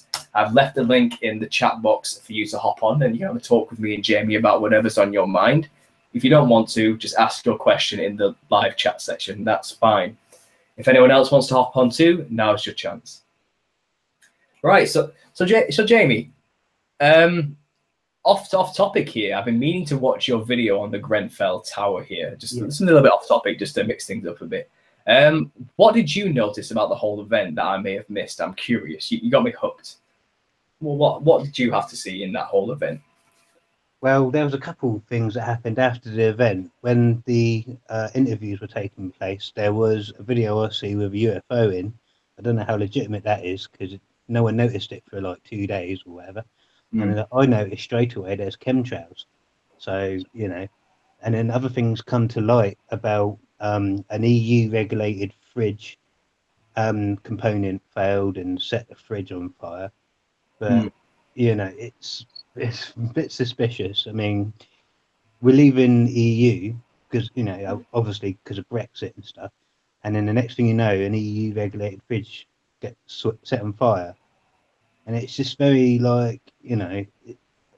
everyone's wanting to leave. Well, not everyone. 50% want to leave EU, and the other half wants us to stay. And again, it's that divide and conquer. And the tower is not just one event. It's going to happen again and again, because that installation happens to be in all over the country. They're doing renovations everywhere in all the council estates. And, they've got the same telltale signs of it happening. The classic thing like the lifts don't work, but they can spend millions to do a renovation without fixing the lift. little things like that, like a hint to an upcoming event.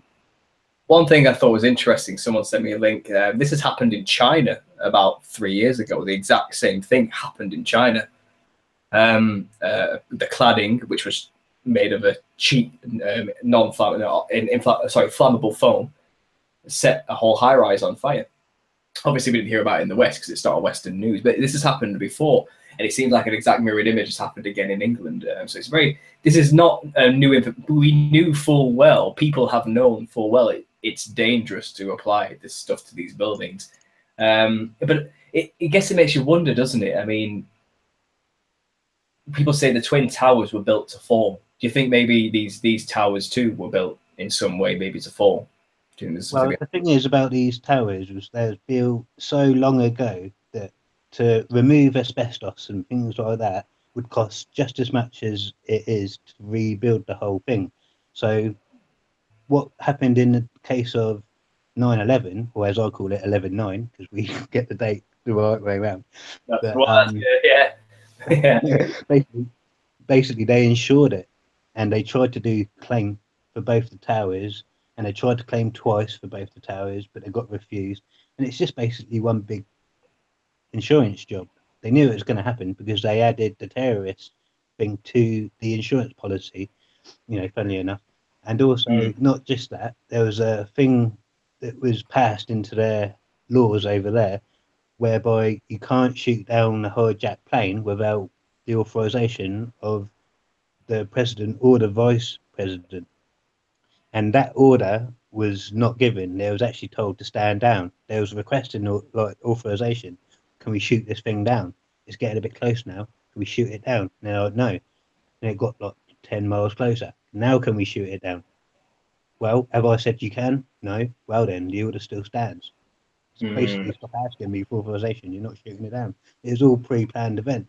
All the F1 fighters, whatever, were in the other side of the country doing a drill that they happened to arrange for the exact same day. All these things in the road. Sorry, go ahead. It's the thing that kind of kickstarted the truth movement. It woke me up. Yeah, it woke me up. Yeah. I mean, who doesn't remember that day? I mean, I was so young at that time, and how long ago was it now? 16 years ago. Do you know? I still remember. They found the passport that was like a little tiny bit untouched, completely brand new. They never found one black box, and there were 4 of them, and they never found one of them. We know it's a lie. We know the official story is a lie. We know, and a lot of people are complacent to accept the official story, even though the evidence is that it's all a lie is so abundant, which makes you question. If you take one thing, take one thing, then yeah, I would agree that is circumstantial. But when you put all the dots together, it's just a massive picture. And then you start watching all the old films, literally all the old films. There's little bits of subliminal messages in them. And in fact, on my channel, I've actually pointed out Die Hard. Do you remember Die Hard, where they've got a scene and there's they're going through New York and a fire engine comes out and sort of blocks their race. They're like racing away, and a fire engine comes out, and there's the Twin Towers in the background. And the next scene, they're going into the subway, and it's flashing up Tuesday, and it's saying 9/11 on the time. And it's like you wouldn't ever notice because it's before the event, but after the event, you go back and watch it, and with your eyes open, so to speak, and then it makes sense. It makes perfect sense. There's so many examples of that as well. I think the most famous one was Back to the Future. Well, that one too, yeah. And remember the Simpsons episode where they go to New York and they literally hold up a magazine that says 9 cents, and then the Twin Towers making the 11 right next to the 9. It's like, how more obvious can you get? But obviously, because we know they do this now, it's made us more weary to look at what's happening, and we can kind of. That's just scratching the surface. There's so much that there is. It was pre-programmed for a good 20, 30 years of multiple things, the 9/11 event. So it makes Trump was predicted, wasn't he, by Simpsons? President Trump was predicted as well in The Simpsons. Oh, actually, that one I looked into. That isn't true. That was released after his inauguration. It wasn't. people lied about that. That isn't true. No. I'm on about the original Simpsons episode that went back when I was a kid. Because I don't watch it now. I'm like 34. I don't watch it. Maybe I missed that then. Go ahead. What was that about? Yeah, it was like at least 10, 20 odd years ago. And they had him. And then the next one was Lisa Simpson. Because obviously they got rid of Trump. Yeah, of course. It's where it shows the future, doesn't it? And Lisa's all grown up. She's become the president. And she says, doesn't she, now we need to clean up after the mess of Donald Trump.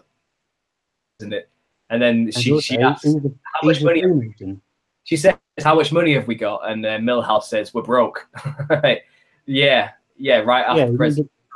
Well, Trump is a Freemason.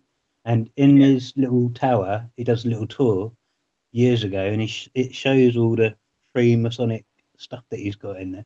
So again, it's all pre-programmed. Like Brexit was even pre-programmed. I've actually made a video on Brexit where it shows on Family Guy, they're opening this door, and it only flashes up for a few milliseconds, so you'd never ever notice it. It's so subliminal. But after the Brexit vote come in, within a day or two, they aired the same episode again. It originally aired in 2007, but they aired it again 2 days or 1 day after the Brexit results, and I see the same flash, and I thought to myself, that blue has to do with something, there has to be a reason behind it. So I started playing the sky buttons, pausing it, rewinding it, and rewatching it, and I managed to put it into, I recorded it with my camera, put it into video editing software, slowed it down on there, and I could just see the Brexit flag. It's halfway, but the door's halfway open to the Brexit flag. So even that's pre-programmed.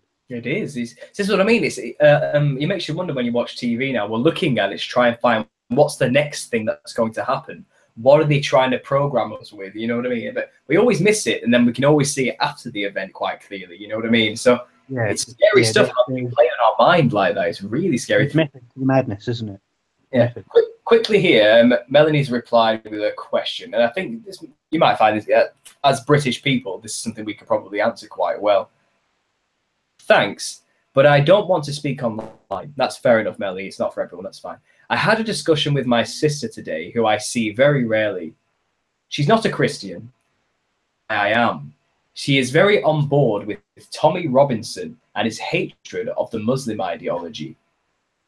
What is really happening in these times? I am not new to truth, but how do I explain it?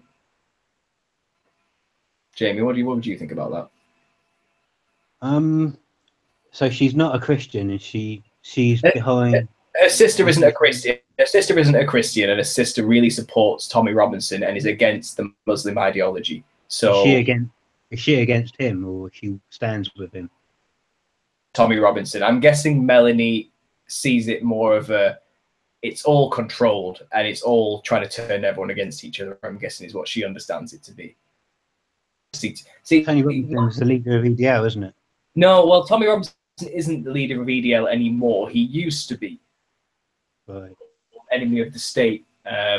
He left the EDL, journalist now for the Rebel Media, and he wrote a book called Enemy of the State. And Tommy Robinson is an interesting story. I don't think he's evil, personally. I think a lot of people want to say he's a shill, he's a Zionist paid agent, and all these type of things. Lie to us about the Muslims and get people to hate Muslims.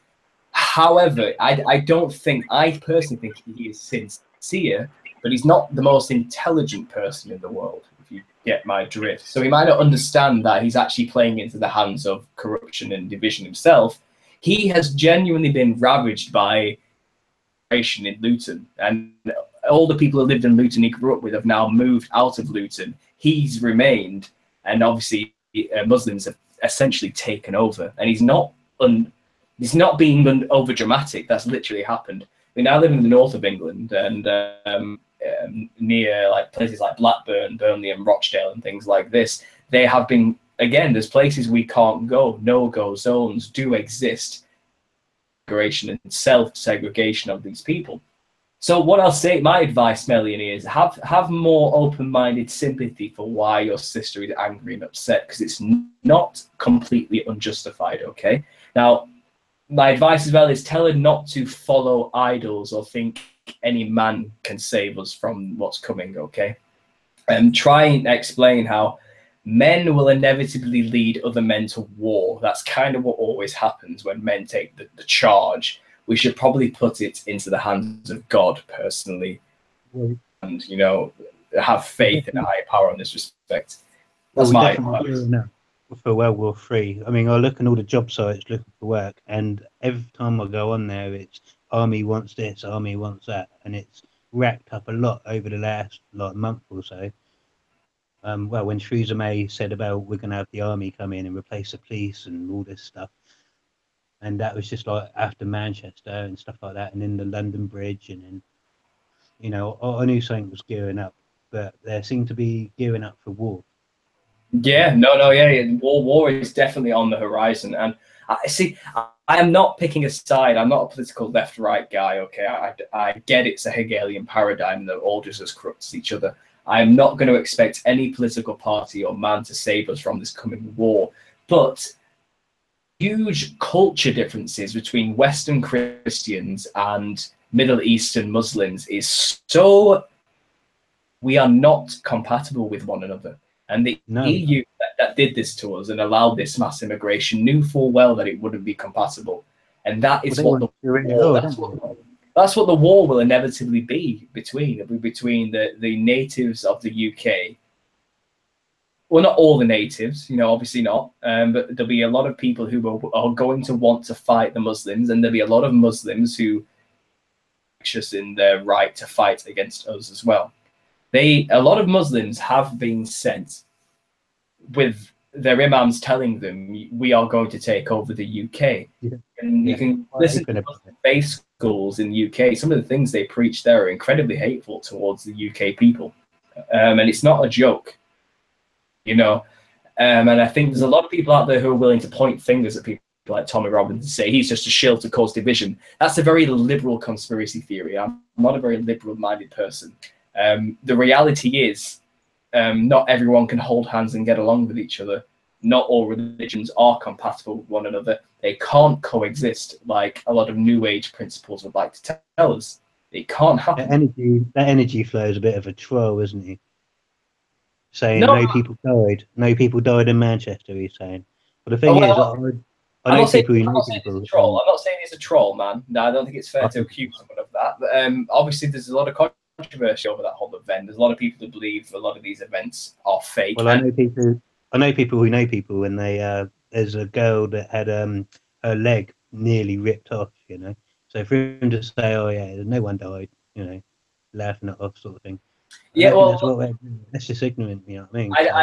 I've never myself said that, because I live near Manchester myself. I'm 20 minutes drive away from Manchester, and I understand that the atmosphere here is perfect for an event like that to actually happen. Those things will happen here now because of what's been done to our country. So yeah, I'm under the pretext myself. No, an extremist Muslim really did kill all those people. Like, that really did happen, and it will continue to happen anytime soon. You know, and it terrifies me because that's going to get out of hand. It may actually force a lot of people out of the country because of it. You know, we may become refugees if this doesn't get curbed anytime soon, which is why they're trying to stop the whole Brexit thing as well, it seems, to try and make sure we continue to take a heavy inflow of immigrants. And it's not a race issue, because Islam isn't a race. Yeah. And it's a terrible idea, from my opinion. It's barbaric. I'm going to say the truth. That's what I think it is. You know, and if you don't agree with me on that, you need to read the books. You need to read the Hadith and the Quran and understand. I agree with you. I can't stand Islam. Islam is cancer of society and always will be. If you compare, I actually have open dialogue with Muslims quite openly, and I'll say, well, let's have a thought experiment and compare religions. And then the video will get shut down and taken down. When you actually speak the truth and actually make a lot of sense and a lot of good points, and knowing that they can't back up anything they got to say, next thing you know, the video's taken down. Like, oh, okay. There's a lot of Americans who haven't actually experienced the extent of mass Muslim immigration yet, like we have in the UK. I don't think they are in a situation yet where they can really understand just what's happening in our countries. Countries like Germany. They're the luckiest people in the world. I mean, they still got the right to bear arms, so they can protect themselves. If a mass murdering Muslim turned up with a pipe bomb just about to detonate it, I mean, most of America is armed. They're not going to stand for it. It will be put down. We have laws in London which ban police officers from chasing after criminals if they are on a moped. Yeah, I know. You're not allowed to go after them. You know what I mean? We are not we can't protect ourselves, and criminals can get away with things. Well, there was a case the other week where a policeman opened up the meat wagon door and knocked off one on a bike, and it just goes to show if you allow him to do what they want on the road, just to take down a criminal, they will do it, and people might die as a result. So I mean, they could get sued. They could look at what happened with Duggan when they got that wrong, and then the whole riots broke out. What was that one? Sorry, you have to remind me. A lot happens. What they was thought that? They thought he had a gun when he didn't, and loads of riot. The whole country turned into riots, and every single city around London had riots. Yeah. Well, and that was all because of police acting out of office, basically. Well, I believe a lot of our police force is infiltrated by Masons. I believe a lot of the good people who were in the police have left. Yeah, they swear allegiance to the Queen. Their allegiance is to the Queen, not the people. That's right. Well, they serve and protect big industry as well, and businesses and banks as well in our country. So they're not really for the people anyway. Now, on that thought, Jamie, it looks like John Chapper's joined us. Hi, John. I'm just going to turn your microphone up there, if that's okay. If you could just mute the video in the background that's currently playing, that would be appreciated. We had a bit of feedback there. Still getting a bit of feedback as well.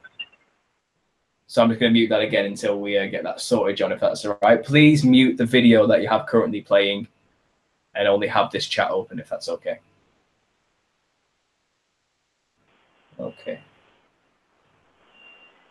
Is that better? It's a bad line, John. It's quite. Are you using your phone? Yeah, I'm on my phone. That's probably why. Your internet connection. Are you? Can you get on Wi-Fi, or are you on your data? I'm on Wi-Fi actually. Let me get off and try to get back on. See if that isn't. Okay, yeah, just call us back, John. The line's it's impossible, basically. We're going to have to just stop that for a second, if that's okay. I'll eject you from the chat, and yeah, there we go. Anyway, Jamie, yeah, fascinating stuff. A lot of American conspiracy theorists really come out with some theories sometimes. I saw the Vigilant Citizen made a video recently against Tommy Robinson, saying he's a Zionist shill, you know. And I just don't think it's as black and white as some of these people think it is. Yeah, it's easy to chuck names around. I mean, you know, people can just call people shill all day long, but it's just something that gets chucked around these days. I mean, they got to have actual proof. You can't just chuck around, you know. But, it's true. Yeah. No, it's true. It's true. You need a lot of evidence before you can consider somebody a shill. And I'm not saying anything against Vigilant Citizen's work, but from what I saw, he didn't have enough. That's just my opinion. And I think John's just joined us again. Yeah, is it good now? That's fantastic. That's very clear. Yeah, wonderful. How are you doing, man? What's on your mind? Oh no, I just heard y'all speaking about the immigration thing, and I know you're talking about transhuman, about the whole video and all that. So. All right, cool. Well, what do you think about transhumanism, first of all? Have you got any thoughts on the whole? Man, about a week ago, I watched that movie, the Ex Machina, or Machina, whatever. Have you seen that one? Yeah. Yeah. Yeah.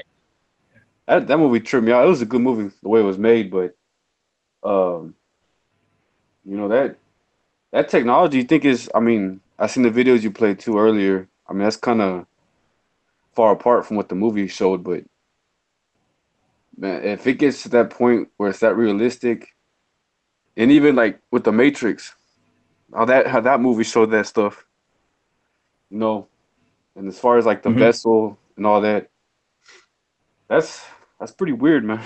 It is. Well, Ex Machina is there's this old saying in the conspiracy world that what we see, they are at least 50 years ahead of that.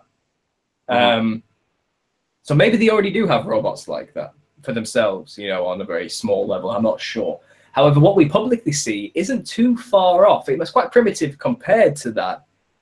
But it only takes refinement from now to get to that. And the thing about advancing technology is exponential. It doesn't go steadily up. It just gets faster and faster and faster and faster. You know, it triples itself and times tens itself in advancements. It's not a stepping stone process. So as Ray Kurzweil said, he's imagining in 20 years' time, so by 2035, around about, we're going to have robotic mind neural networks which we can transfer ourselves into. You know, that's his conservative estimate. So things like Ex Machina are definitely prepping us, I think, for the inevitable results, you know, of transhumanism or the development of robots. And it was yeah, and with the things with AI, yeah. And I had the theory, like I mentioned earlier, you know, AI is being created to map a virtual brain, let's say, that works just like a human brain. And if we can get it perfect like a human brain, but not biological, we could then just transfer ours into that brain perfectly. But I think that's what AI is all about. Say that's happened already as a thought experiment. How do you know if you're not the real thing or not? How do you know if you're the clone or the original? You're not going to know. Yeah, clones are something else. They're weird. Yeah, but say like you felt like you're the original one. Say like you downloaded all your memories, all your beliefs, everything into this like transhumanism AI robot thing. How would that know the difference? How would it know that it's, you know, just the serial number? Well, I don't think you'd be human anymore. You'd be transhuman, so you'd have more strength. You'd be more powerful than the average human. You'd be immortal than a normal human. You would have advantages for sure in a very physical, fleshly sense. That's how you would know. I don't think transhumanism is just about recreating a perfect human mimic. It's about creating a human plus. It's something else. It's the same philosophy for, you know, Star Trek. You get the transporters. Yeah. Right? Well, scientists have worked out that if you have to send each, like, say, traveler, atom by atom, what you're doing is you're taking a copy of the atom, transmitting it, and destroying the original and recombining at the other end. So, have you transported or have you been destroyed? And well, that's an old philosophical argument. I learned that. The same thing happens when you talk about transhumanism and AI, because if you're going to go into something else, you're no longer the original. You're now something else. So could you consider something, if you did something like that, is that something like the mark of the beast? Perhaps you've traded your body for another form. Well, another way of looking at it is these people that own the companies that have the patents for the technology that they're using, they have the patent, so therefore they own you. There's a lot of controversy over technology and the fact that you could basically own a patent for DNA, for example, and then you become property of the company that did it. I mean, we already kind of are property of some kind of forces because of our paper self and things like that. I mean, it would make sense that, and obviously the hardware itself, someone's made that. Someone owns the rights to the hardware. If we were to create a new vessel, there'll be some company who has their own logo on that new vessel somewhere, you know. So yeah, that opens up a whole new question, a whole new problem of ownership of the body. Do you really own that new body? Yeah, that's a great question. This one's malfunctioning, so now we need to, you know, recall it. And then when it gets recalled, it'll be used in another one. Like they'll just strip the parts and use it for the next victim. Well, that's the problem with transhumanism. Where do you draw the line? When are you no longer human? You know, that's the question, isn't it? That's the problem. And as a Christian, as someone who understands the spiritual nature of this is a very profound, huge problem that has to be kind of dealt with. And I believe it's a bad idea all around, and I'll happily die a fragile, weak human. Like Loving Kindness just said, it's about DNA. It's also about the soul. If you used to transmit yourself into a transhumanism body, you haven't got a soul anymore. You can't have an electronic soul. You can't have an aura. You can't have any of the stuff that makes us. Exactly. You know. So you'll lose a huge part of your God-given humanity. Exactly. So basically, they're asking people to swap one thing for another. You can't have both. Oh, they're asking to trade the God-made temple, for a temple made by man, which is antichrist and satanic in nature. So yeah, I would happily die in this body than live forever in that's what I think. Like it's not meant for like us. I really feel like it's for like these demons or these Nephilim that you speak of. Mm-hmm. Like honestly, I can't afford it. Even and with the technology, like the stuff that we have is, you know, pretty impressive, but the stuff that they have is like probably 20 years, you know, in the future. Mm-hmm. Like I remember growing up playing video games, like, you know, I had like just reading about that and having interest in that when I was a kid, you know, they said that technology's been around forever. It's just like you said, they had to refine it. It was too big and bulky. And as the years pass, you know, they make it smaller, you know, more available. It's cheaper to produce. They figured out shortcuts to get it out there. You know, and like I don't. So Alison Jane just said here a great thing from the Bible that the things that are coming upon the earth will cause men's hearts to fail them for fear when these things happen. We're going to see some scary shit turn up. Basically, is what I'm trying to say here. The world's going to get very strange in the next 50 to 100 years. I'm talking wild, like things are going to start appearing. We're going to have manifestations of maybe aliens or interdimensional beings, along with human advancements and adaptations happening to our flesh and body. Ideas are going to shift rapidly, and perspectives of what human even is going to be redefined. And I'm not even sure if I want to live in that world, this post-human world. You know, it's worrying. That's what I teach my. If you have Elon Musk, he's saying that he wants to back up the human race by using space to basically. He obviously he's multi-billionaire, so he probably knows something's coming that we don't. And you know, he wants to back up the human race just in case there's disaster. Yeah, I know. The idea that you can back up a human race, though, is just a very bizarre concept, isn't it? Like, what makes a man think he could achieve such a thing? Who's helping him to achieve such a thing? How does one man develop such concepts and ideas? Like these film writers. How do these film writers actually come up with their ideas? I believe a lot of it's actually they know something. You know, they know something we don't know. I don't think they come up with it. I think it's actually reality. Exactly. You know? That's what I mean. They know. And I think they let certain things go out to condition you for the future, to prepare you for what's going to happen, so it's not as a shock to you. You know, it's like, oh well, it's okay. You know, it makes it more acceptable in a sense. It's like, oh well, that makes sense. That was always going to happen, right? Because, you know, films have always told me it was going to happen. Yeah, it's kind of, you've already been preconditioned to accept it as a reality, because it's been a reality in our imaginations for years prior. Yeah, it's magic. That's magic, really. It's hypnosis at its finest when you think about it. And that's definitely why we should. That's one thing off the TV.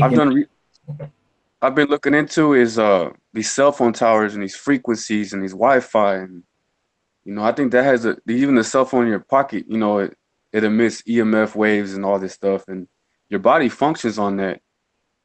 And I seen this video, I think it's by Truthstream Media, where they actually go to a place in West Virginia where there's no cell phone towers. Yeah. And everybody's peaceful. There's no like violent crimes or anything bad happening. I've actually got first-hand experience of that. If you find like a forest where there's no cell towers, you know, no technology, and stay there for a whole day, you won't want to go home. You have such a nice clear head that you'll know that you know, your brain is so clear. You can think so clearly. I go to the Lake District quite a lot here in the north of England, and that's that kind of experience when you get to the top of these tarns, let's say, in these huge mountains. It's kind of like that peace, that silence, without that weird electronic hum that's always kind of piercing your brain, just disappears. It's an unbelievable feeling, I'll admit. If only the world was like that still, people would be a lot smarter, I think. I think we'd be a lot more advanced as well. I just like I'm 28 years old, but I remember before, you know, when I was younger, I don't remember being it like just everybody's so rude and people so pissed off and angry and emotional. I think a lot of it, like I really feel every which way, like they're really trying to dumb us down, make us stupid. From the food, you know, it's genetically modified. Like especially here in America, it's all about consumption. You know, that's like I started growing my own vegetables and food a few years ago, and you know, I'm teaching my kids this because, you know, we go to these supermarkets, these grocery stores, and if there's no food in there, or you know, all this stuff is, you know, everybody start killing themselves and fighting over, you know, a piece of bread. And it might be a good time to learn how to hunt and learn how to grow your own food. That's right. Learn how to fish as well. These practical skills people used to actually know normally. Like you had to know once upon a time. 2% of the population knows how to produce and grow their own food. And knowing what mankind is like in the future, we'll probably kill those people through jealousy, because that's what people do when they get desperate. So yeah, Oh man. it's going to bleak time. You know what I mean? Because I know what'll happen. All the poor, hungry people who don't know how to do anything will look at all these 2% who have their own food and can grow, and they'll kill them, get out of jealousy to rob them of their food, and then no one's going to be able to grow any food. That's just the communist regime in Russia. They killed all the kulaks, which were the Ukrainian farmers. And the problem is, there was a massive starvation and millions of people died after they killed these kulak farmers. And these kulak farmers weren't rich. They were just slightly richer peasants because they knew how to farm land. That's all it was. And the poor peasants were rallied up and said, see those rich people over there with all the money and all the food? They're the reason you're poor. Go get them. And they did. They got them. They killed them all. And then millions of people starved. So the intelligent society under desperate situations. Like Hunger Games. Sorry? Like the film Hunger Games. Well, yeah. Imagine it being actual, over food. That people, it's obviously the agenda there is basically to allow, basically murder for one day of the year, isn't it? And it's just like, obviously they're planning that sort of stuff to happen. Maybe not this year or next 5 years, but you just don't know. Well, isn't there actually a Russian? I've heard rumor. I didn't look into it much, but I heard that Russia has done literally a Hunger Games type thing. Literally, like they're actually trying to do one, or an actual TV show where people fight to the death, like in an arena type thing, or try and survive. It may have been a lie, but I'm pretty sure I saw something flying around about that about maybe 5 months ago, something like that. I'll have to look back into it, but yeah, it wouldn't surprise me. People are very competitive in this world, and some people are psychopaths and will want to actually take part in such a thing. Obviously in the Hunger Games, they're kind of forced to do it. But in reality, I think there'll be people willing to do it. That's how sick the world has become. So all they've got to do is release everyone that's in jail for murder. They'd be up for it. Yeah, like the Purge style thing. Yeah, that would happen as well. Yeah. Surprising. But you bring up the penitentiary, the prisons. It's like, you think about it, you got all these psychos, these murderers, these thieves, all in one place, but they're controlled. Like they don't mass riot. Sometimes they do. But the one thing that's in there that keeps them in control is they're segregated by race, or religion.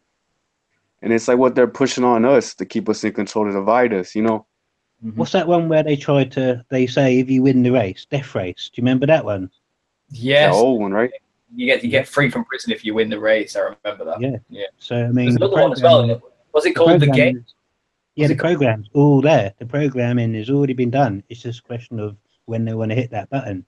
Well, there was one called The Game. I think it was called The Game, wasn't it? And it was about inmates who literally get controlled by other people who pay to control the inmate in a proper like Call of Duty style deathmatch. Like, and you don't control your movements. Like someone else is pulling the trigger on your behalf. You get fully taken over by somebody out there who's paid to play that game. It's called The Game. Yeah, The Game. The Game. The Gamer. Was it The Gamer, I think, or something like that? The Gamer or something. Yeah. But The Gamer. Yeah, I think I have seen that. Yeah. The Gamer. Yeah, that's exactly the same concept. I think Gerard Butler's in it. The guy from 300. Yeah, that's it. That's the one. Yeah. And again, it wasn't the greatest film in the world, but these things don't have to be. They're just there to program you with the idea. And it's a very transhuman idea that human beings won't be able to control their own body. And that brings me on to something. Nanotechnology. Someone mentioned it here in the chat. I want to give them credit. What's their name? Kernode, I think it's called. He said, we have nanobots inside us all now.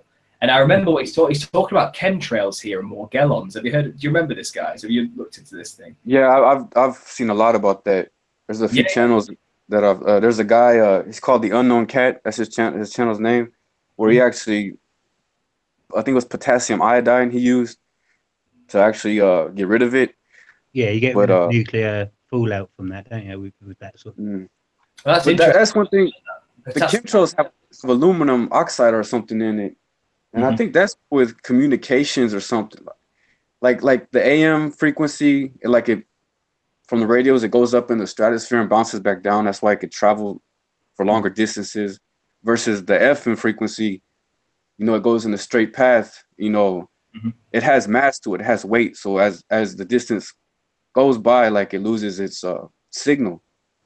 So like that's one thing about the whole flat Earth thing. When that first came around, I started doing research into that, and they said, well, it's not a globe, it's a flat Earth. That's why they're using chemtrails to actually use, so we can communicate and use these frequencies. Look at Lunar 9.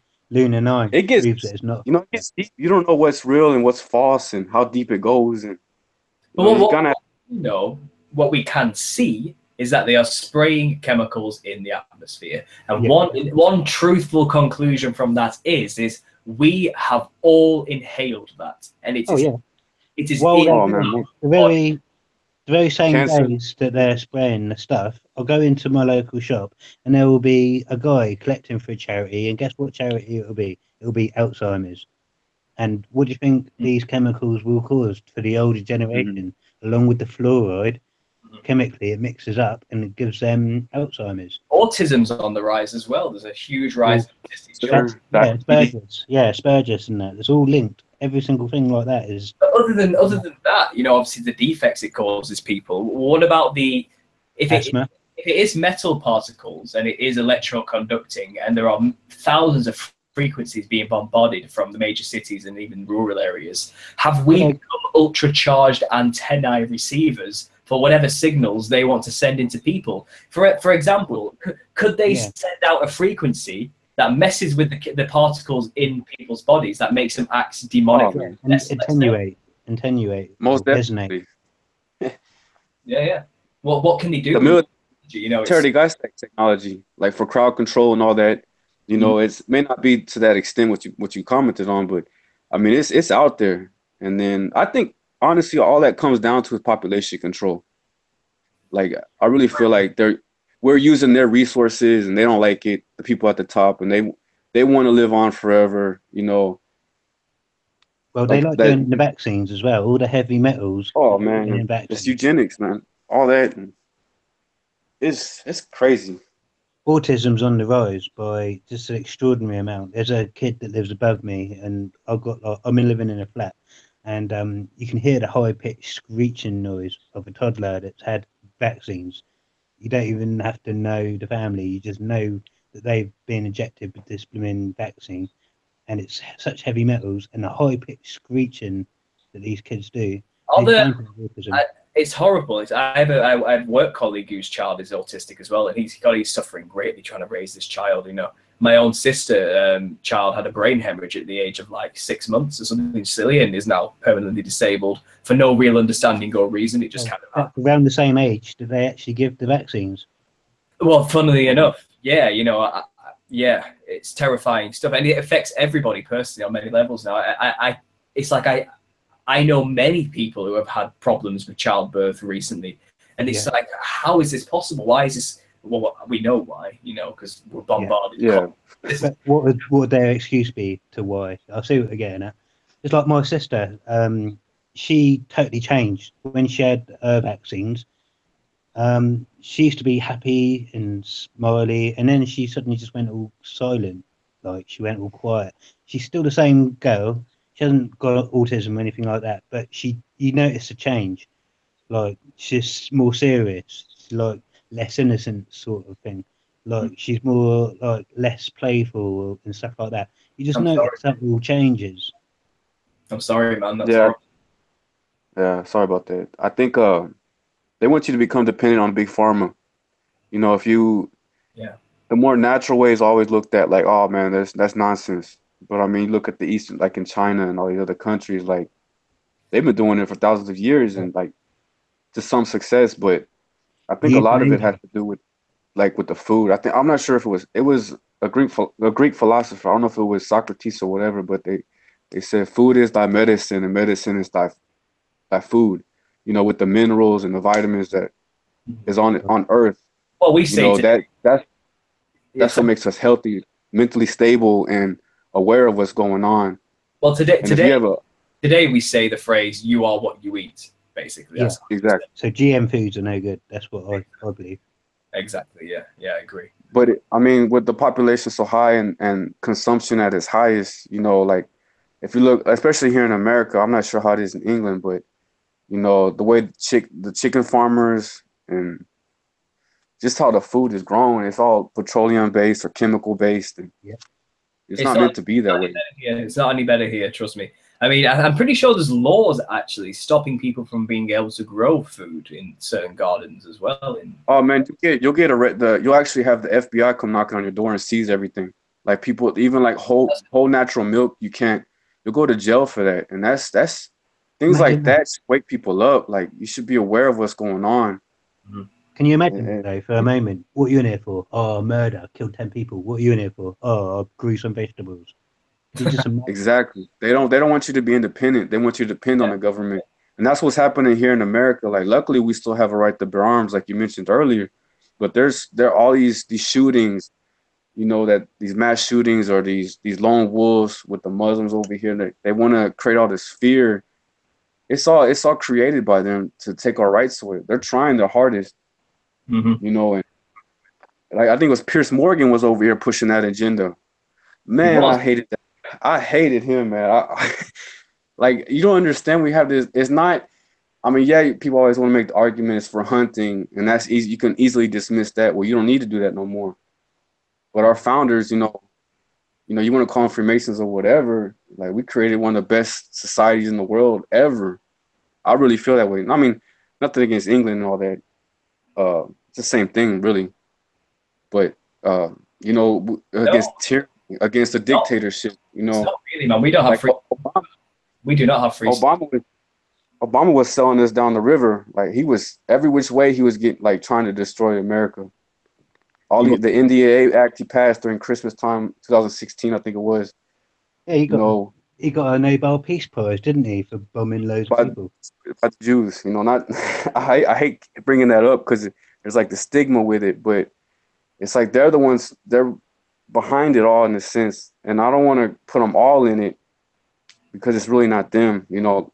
It's funny you should mention that, actually. Have you heard of, you know, Microsoft had Wingdings font, like years and years and years ago. They brought out Wingdings, and then people started messing around with it, and it come up a Jew symbol by typing in certain things, and if you put in the right amount of characters in the right order, it comes up a skull and basically the Jewish symbol, and it's just like, what? And it even says one about 9/11 and Twin Towers. And I made a little short video saying what was the point of Wingdings, you know, what is it all about? And I showed a wiki page. It did seem very weird at the time. I never really gave it a thought when I was a kid. That's right. I'm exactly the same. So anyway, I've stumbled across it again, and I made a video, and it got demonetized within a day. Wow. And they waited till like 2 or 3 in the morning when they thought I was asleep, and then they demonetized it. And I was like, what? I haven't said anything. I haven't said, you know. But you have said something. That's the thing. If anything is censored. All I did was screen record the Wikipedia page, and it says the Microsoft Wingdings controversy on the Wikipedia page. And that's all I did, screenshot it. I'd never put my voice on it, never put anything else with it. I just put the title as Microsoft Wingdings controversy, and in the description I put, it's 2017, I still don't know what the point with Wingdings was. And the next thing you know, it gets demonetized for no reason. So I appealed, and they stood with it and said, no, demonetized. You must be touching a nerve then. I have to check. I need to check your channel out, man. Still, I'm sorry. Yeah. I was gutted after that last chat. Like I said, like, right, let's go find him, and it was gone. The whole thing chat was gone. I was like, I've lost it all. But yeah, I'm gonna have to check it out. I'll put it in the chat right now. If you put it into a I already have done. I've saved it from before, so that's great. Okay, cool. I've got your channel now. Man, that's a badge of honor if you get censored. Yeah. Well, have you tried your YouTube channel yet on was it safe mode? Have you tried that yet? Who, me? Yeah. No, I'll put it in restricted mode is on off. Well, that's what I mean. If I put my channel into restricted mode, and half of my videos disappear. Like half of them are gone. Like your own videos. Yeah, I have over 100 videos on my channel, and when I put it into restricted mode or safe, whatever it is, safe mode, and I view my channel, I only have about 50 videos. So Did you get them back? Yeah. Do you get them back when you put the? Well, yeah, you can get them back. It's just if that mode is on, It's what other people see. half my videos vanish. Yeah, basically Wow. half my videos vanish. So It's funny. yeah, It's funny you bring this up. It's important because if you look at that queer kid stuff video that everyone's been ranting about, and for good reason, they're allowed to do what the hell they want, and they don't get taken down, they don't get demonetized as long as they've got a smile on their face when they say it. And then there's another one the other day when they had loads of parents teach their kids about masturbation, and again they don't get reported, they don't get taken down, they don't get demonetized. But we put one little fact into a video, and then we get. I can't believe that's what it's come to be honest. I can't. Man, when I saw that, man, I flagged it as soon as I saw that. That had me so angry because kids are innocent. They don't understand that. They shouldn't understand that until they become of age. When they grow into that, you don't pervert the children. They're innocent. And these demons, these evil Satanists, man, they feed off of that evil, man. They're perverting our kids, man. Like, there's that argument, isn't there? That I mean, queer kids stuff. Now, first of all, sexuality is something you decide when you are sexually active. Well, this is it. They're trying to bring in all these perversions like bestiality. Children, though. I mean, you're trying to say to a child, it's okay to be attracted to the same sex. It's like, why are you telling a child who they should be sexually attracted to? Are you trying to have thoughts? They don't think that way. They don't think that way, no. So to try and push for some kind of social justice right for the children to decide their sexuality is pedophilic. You're encouraging the sexuality of children. Yeah, exactly. That's what pedophiles do. So it's kind of how mad have we gone? Well, you're in England. You're in England, aren't you? Yeah. Right. Well, when I was in school, and they taught it quite early when we was in school back, 30 odd years ago, wherever it was, 20 odd years ago. I noticed that in England, all the schools and that started having underage pregnancies, literally after they started doing this sex education at a young age. Yeah. And have you not noticed a massive spike in underage pregnancy? Yeah. Well, my year at school missed the sex education day. We had like a day every year. The final year of high school would have a day dedicated to sex education. They skipped it for my year, and you know what? There wasn't that many people getting pregnant in my year, luckily. Not until after high school. But yeah, there is a huge problem with that, especially in the north. And I connect that, man. It has something to do with the sacrificing these babies. It's human life, it's powerful. You create life, at conception is created, but then they're promoting abortions. Like you're killing humans, like and stem cell research and Coca-Cola. I mean, you selling the body parts and all that. That video that came up like maybe like 2 years ago, a year ago. Well, Alex had an interview, didn't he? He had someone infiltrate the Planned Parenthood and got an interview where they were saying, "Yeah, we just do this and that with the body parts." And you don't know what. I remember. To me, that's like a satanic ritual right there itself. You're killing a baby. It's exactly that. Exactly. Like, I mean, it's like it's fuel to their fire. That's what I see it as. And it's like they keep promoting it and pushing it. Like, oh, it's pro-choice. How about you teach people how to have safe sex? Condoms are like one of the cheapest things. They're so available. You can get them free, but they don't want to teach that. They want they want to keep putting. It gets. I don't know, man. It makes you feel sick the more you kind of focus on these things. This is why I feel bad. Call for an uprising. Melanie just brought up a good point. They're trying to abolish the age of consent. Well, if you look at English law back in the 60s or 70s, they had a network, didn't they, called Pi, and they were actually in Parliament trying to lower the age of consent. And what is the age of consent in England? It's 16, isn't it? And they was trying to lower it back then in the 60s. And it makes you think 16 is quite young anyway.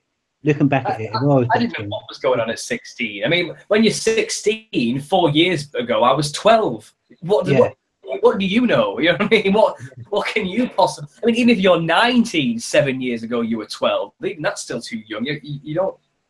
I mean, I've just turned 25, and I still don't feel like I'm. Yeah, 16 is definitely too early. Is it 18 in America? Is it 18? 21. For For what? Sex. Sexual consent. Honestly, I don't know.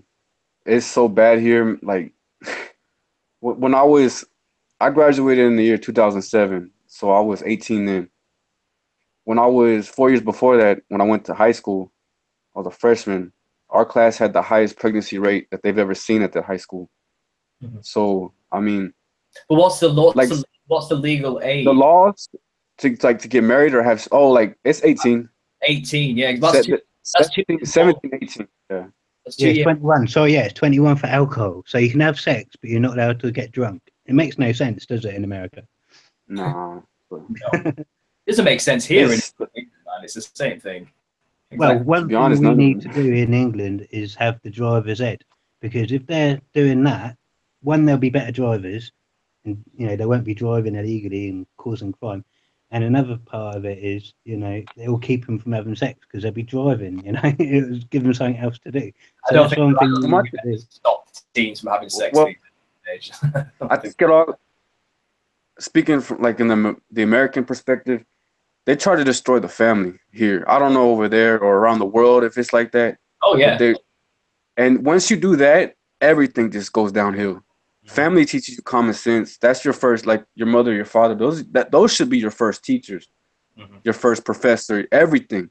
But when you destroy the family, in a sense, you're destroying, in my opinion, Christianity or Yeah, well, religion, but of the family. the foundation of it all.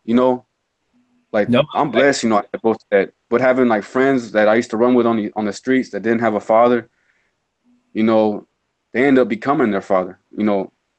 The kids, they don't have no example. I know I'm blessed. It's My parents are still together. Luckily, I'm blessed in that respect. And my same here. grandparents are still together as well. So I've always had a strong family unit and good examples in that respect to be faithful and commit. Get what I mean? That type of thing. I fell away for a few years. The past 10 years of my life, this kind of thing. I haven't lived. Well, that. it creates poverty. Education is like non-existent. You become dependent on the government, which is what they want. Another thing as well, while we're on this subject, is if you notice acronyms, they're just exploding over the last 10, 20 years. Acronyms are dominating the language, even back in the MSN days. And it hides they're putting the acronyms into usual language, into usual in unusual places. But another thing, the other point I was trying to make is they keep changing them. So by the time you get to, say, your granddad's age, they're going to change the acronyms so that when you go and have a conversation with your granddad, he's not going to know what the hell you're on about. And vice versa, because they change the language to control the family, because no one's going to have any common ground. If they keep changing the meaning of words, for example, or the acronyms, they just change it all. Even UFO in the government, they don't use UFO, they use something else. So it's just madness. Well, if you read 1984, that's what that was all about, wasn't it? George Orwell. Yeah, the George Orwell book. That's what they did. They edited the people's language and created a new language called Newspeak, and it removed controversial language from the vocabulary. Literally deleted it from the dictionary, so the words don't exist. So people literally can't use the words to express what they actually believe or feel anyway. Things like that. That's kind of like what we're seeing now in that respect. It's very similar. With the transhuman, I mean, they're trying to like where you could actually access the internet through like a microchip that they implant in your brain. They're with the nanobots, and you see these guys speak about this, these scientists and these. That's scary. Like, but then if that becomes your thoughts could be read, or they go into a database, and that's scary to me. Yeah, they could do thought crime. They could do thought crime, couldn't they? Like if you even think about robbing that book, for example, even though you wouldn't actually do it, that doesn't matter. You thought about it, therefore the police are already on their way. It'll be literally, so if you even think about questioning the government, they'll come for you. Yeah. Or even if you think about questioning the government, because if they can read your thoughts, they can say, "Oh, he's got a high probability of acting out what he's thought about." So they've already sent the police around there on the basis that he's thought about it. I think they're starting that already. I think as far as with these search engines with Google, like sometimes it scares me. Like if I'm watching a video about something and I want to know more about it, and I go to my Google, before I even type in what I'm trying to search, it comes up.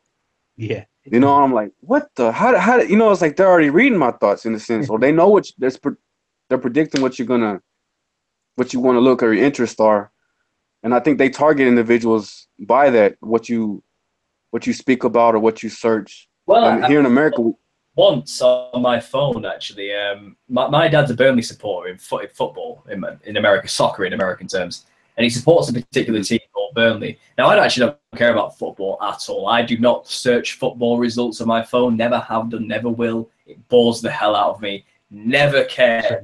Yet, for some reason, this brand new phone, when I first got it, kept messaging me the results of the Burnley football games. And I was thinking, how the hell does it know that that one team would have any relation to me in any way, shape, or form? How does it know? You know, and it knew. It would send me the results, and I don't think I could think of it. It heard me say it. And obviously, we had Samsung smart TVs came out around the same time, and these TVs, you say. So I realized that they be careful what you say. These microphones, even if they say they're turned off, I don't think they are. I think they're still on. But them smart TVs have cameras, so they're watching as well as listening. Well, your phone, like I was talking, there's a guy I talk to a lot. He's ex-military, and on your cell phones, like if you take your, I have a Samsung, on your battery, he said like right where it connects to the phone, on your battery, like if you pull the little sticker back, that's where like there's that RFID chip is at, and like it'll actually have like, I don't know the exact amount of hours of life it has, but even when your phone's off, like you have to disconnect your battery from your phone. Like you would think it has no power or it's off. It's still actually like it could target where you're at via GPS or listen to what's going on. Yesterday they brought out a phone. Yesterday I see an email come through for YouTube, Tech Insider, and it said about this brand new phone that doesn't take batteries. It steals energy from like radio stations that happen to be broadcasting, and it uses residual energy, and it just basically powers that. It can only like make and receive calls at the moment. But I mean, you can take the battery out all you want, mate. But this is a new technology that's coming about now. So this phone, you can't take the battery out. You can't take it apart. It's one solid block. No, I've noticed that as well. Yeah. But see, that's why they keep it. That's why the new phones are coming out like that. So they have a way to. That's an interesting point, actually. And scrying mirrors, that's the thing people have been pointing out recently. Have you heard of a scrying mirror before? Actually, I just looked up that guy Ford, because you were.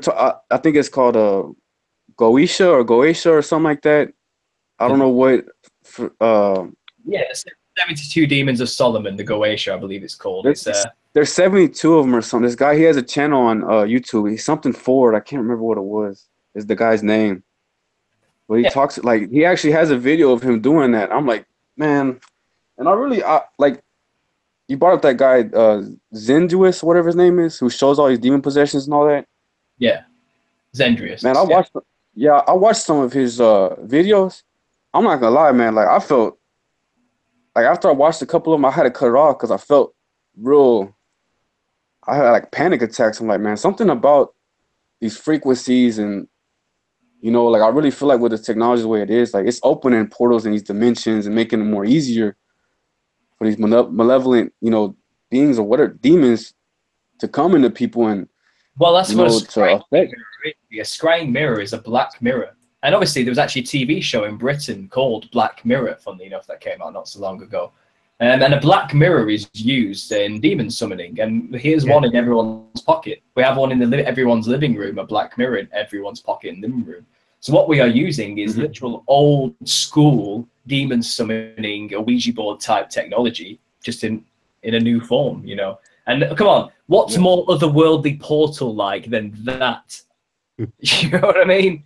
Exactly. What this thing can do? Like it's not magic per se, but good enough technology is indistinguishable from magic at the end of the day. And if this isn't what I'm saying, like this is a portal into another dimension, I don't know what else it is. It's a black mirror that can take me wherever I want to go. It's kind of we should be wary of these things. It's like the invention of the internet from its conception was basically military. It started off as a military. Yeah. And I mean, the amount of CERN, right? amount of information that people put on social media these days, voluntarily, like they post their whole life on Facebook, and now they don't have to send spies out because everyone's posting their own life on there, doing all the work for them. Exactly. Yeah, well, we're feeding the beast, aren't we? That's what we feed the dragon ourselves. We are literally building our own demise by taking part in these things. Yeah. But what can you do? Because you can't buy, sell, or eat if you don't start taking part in these things. Talk about the mark of the beast. You know what I mean? What can you do? And like I deleted my Facebook, and like when people ask, you got a Facebook, and I said, nah, they look at you like you're crazy. Like, you don't have Facebook? What's wrong with you? And it's just, you just hear stories about, you know, these people, if you put pictures of your kids up, they'll actually target, you know, that way through through that. They call it gang stalking here. Are y'all familiar with that? Yeah. We know we hear it here too, man. Gang stalking is a very real phenomenon. I think it's very demonic more than literal. It is. It is like, okay, so every now and then I take my kids to the park. I haven't been in a while because of what happened the last time. Like, I took my daughter there, and we're just playing. It was about 12 o'clock on my day off, and like I've noted, there was these three guys. They look like, you know, drug addicts, like meth heads, and they kept going around the park on the trail, but they kept circling. And as they came by us, they kept spitting and coughing, and to the point where I'm I'm not saying I'm special. Like Natasha was saying the other night about, like, you sense or you feel that evil. Like we have I think humans, we have a good sense of that. All of us do. But depending on how aware you are spiritually, you know, if you're dumbed down by technology or whatever, you know, you're not going to sense it or feel it. Well, but if you're more spiritually, you see that and you feel it. And like after a while, I got tired of it. And I mentioned it to one, like I said, hey man, can you go away with that spitting and coughing? You know, scratch, like you'll see videos of them doing that. And like when I actually seen it happen with me, and like with my own eyes, I'm like, man, like I felt that evil. And I was like, man, that's why I said like even when I go out in the world, like I have to say my prayers before I go out and just, you know, keep my calm. You shouldn't be intimidated by these people. Stand your ground. Tell them, haven't they got? No, that's what I did. But I feel like, man, I don't think a lot of these people who take part know they are taking part. Like, it's kind of like the demon within them takes control and messes with you because you're nearby by chance. You know what I mean? And it's kind of, it can make it look and feel like there's an organized group of people intentionally out to make your day terrible. Do you know what I mean? And it's not at all. It's more, there's one demon watching you, hopping in and out of people, making them do stuff to irritate you, it seems. It's very bizarre. And there's a lot of people who really suffer from this and get so paranoid and terrified, and you know, it's a weird subject, a very weird subject. They're probably projecting what, you know, they feel like to try and, you know, project onto other people. Well, yeah, I think you think so, but it feels and looks coordinated. Like this is literally planned against me. Like they've planned this. You listen to people's experiences and testimonies. It's bizarre what their experiences they go through. Really bizarre. And I don't believe there are really gangs of people who chat and organize with each other and say he's coming around the corner now, get him. I don't think it works like that. It's impossible. Yeah, if you put your own common sense into it, it just doesn't add up, you know. But there is some organization through the police, you know, because they work hand in hand with them. You know, they're informants. And there must be some people who know they have demons working with them, work with their demons. I've said this before. There are people who accept it and have intentionally gone out to get the power from a demon, you know. But there's sacrifices that have to be made, like taking part in gang stalking. You might have to do that if you want to maintain the power, you know. There's a lot of things. Well, it's to create fear, because when your mind's in a state of fear, you don't think clearly. You just think about surviving. So you're not rational. You can't, you know. That's the reptilian part of the brain, isn't it? The flight or it's like you know. Melanie says here, it's not paranoia. It is made to look that way. Exactly. It makes people look like they're going crazy, but they're not going crazy because there's no logistical explanation. People aren't coordinating to attack. It's really hard to prove that, and it feels like that's what's happening to the targeted individual, but it's too spiritually controlled to prove that that's what's happening. So the person ends up looking insane and sectioned sometimes. You know what I mean? Taken away. Well, but yeah, once you like you were talking about with within the whole truth community, like I see a lot of these channels. Like I've been, I think about 10 years now. I've been, dabbling in this, and like you always see these quacks, but they'll have like one truth bomb. Like, wow, that makes a lot of sense.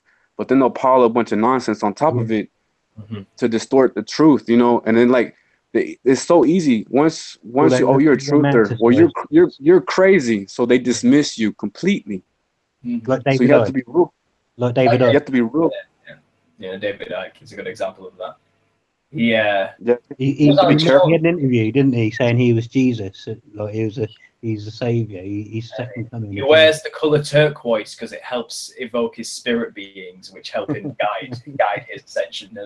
A lot of stuff he says makes sense and it is real, but then he mixes it with that and then it ruins it all. It's But maybe, just maybe, he's being clever. He doesn't want to get a bullet in the head, so he makes them sound crazy. But for the people that really know, they can distinguish the difference, and it's all good. Yeah, and that protects him in that way. Maybe that's the best case scenario, isn't it? That's the best case scenario. I hope that is what he's doing. It's like playing chess.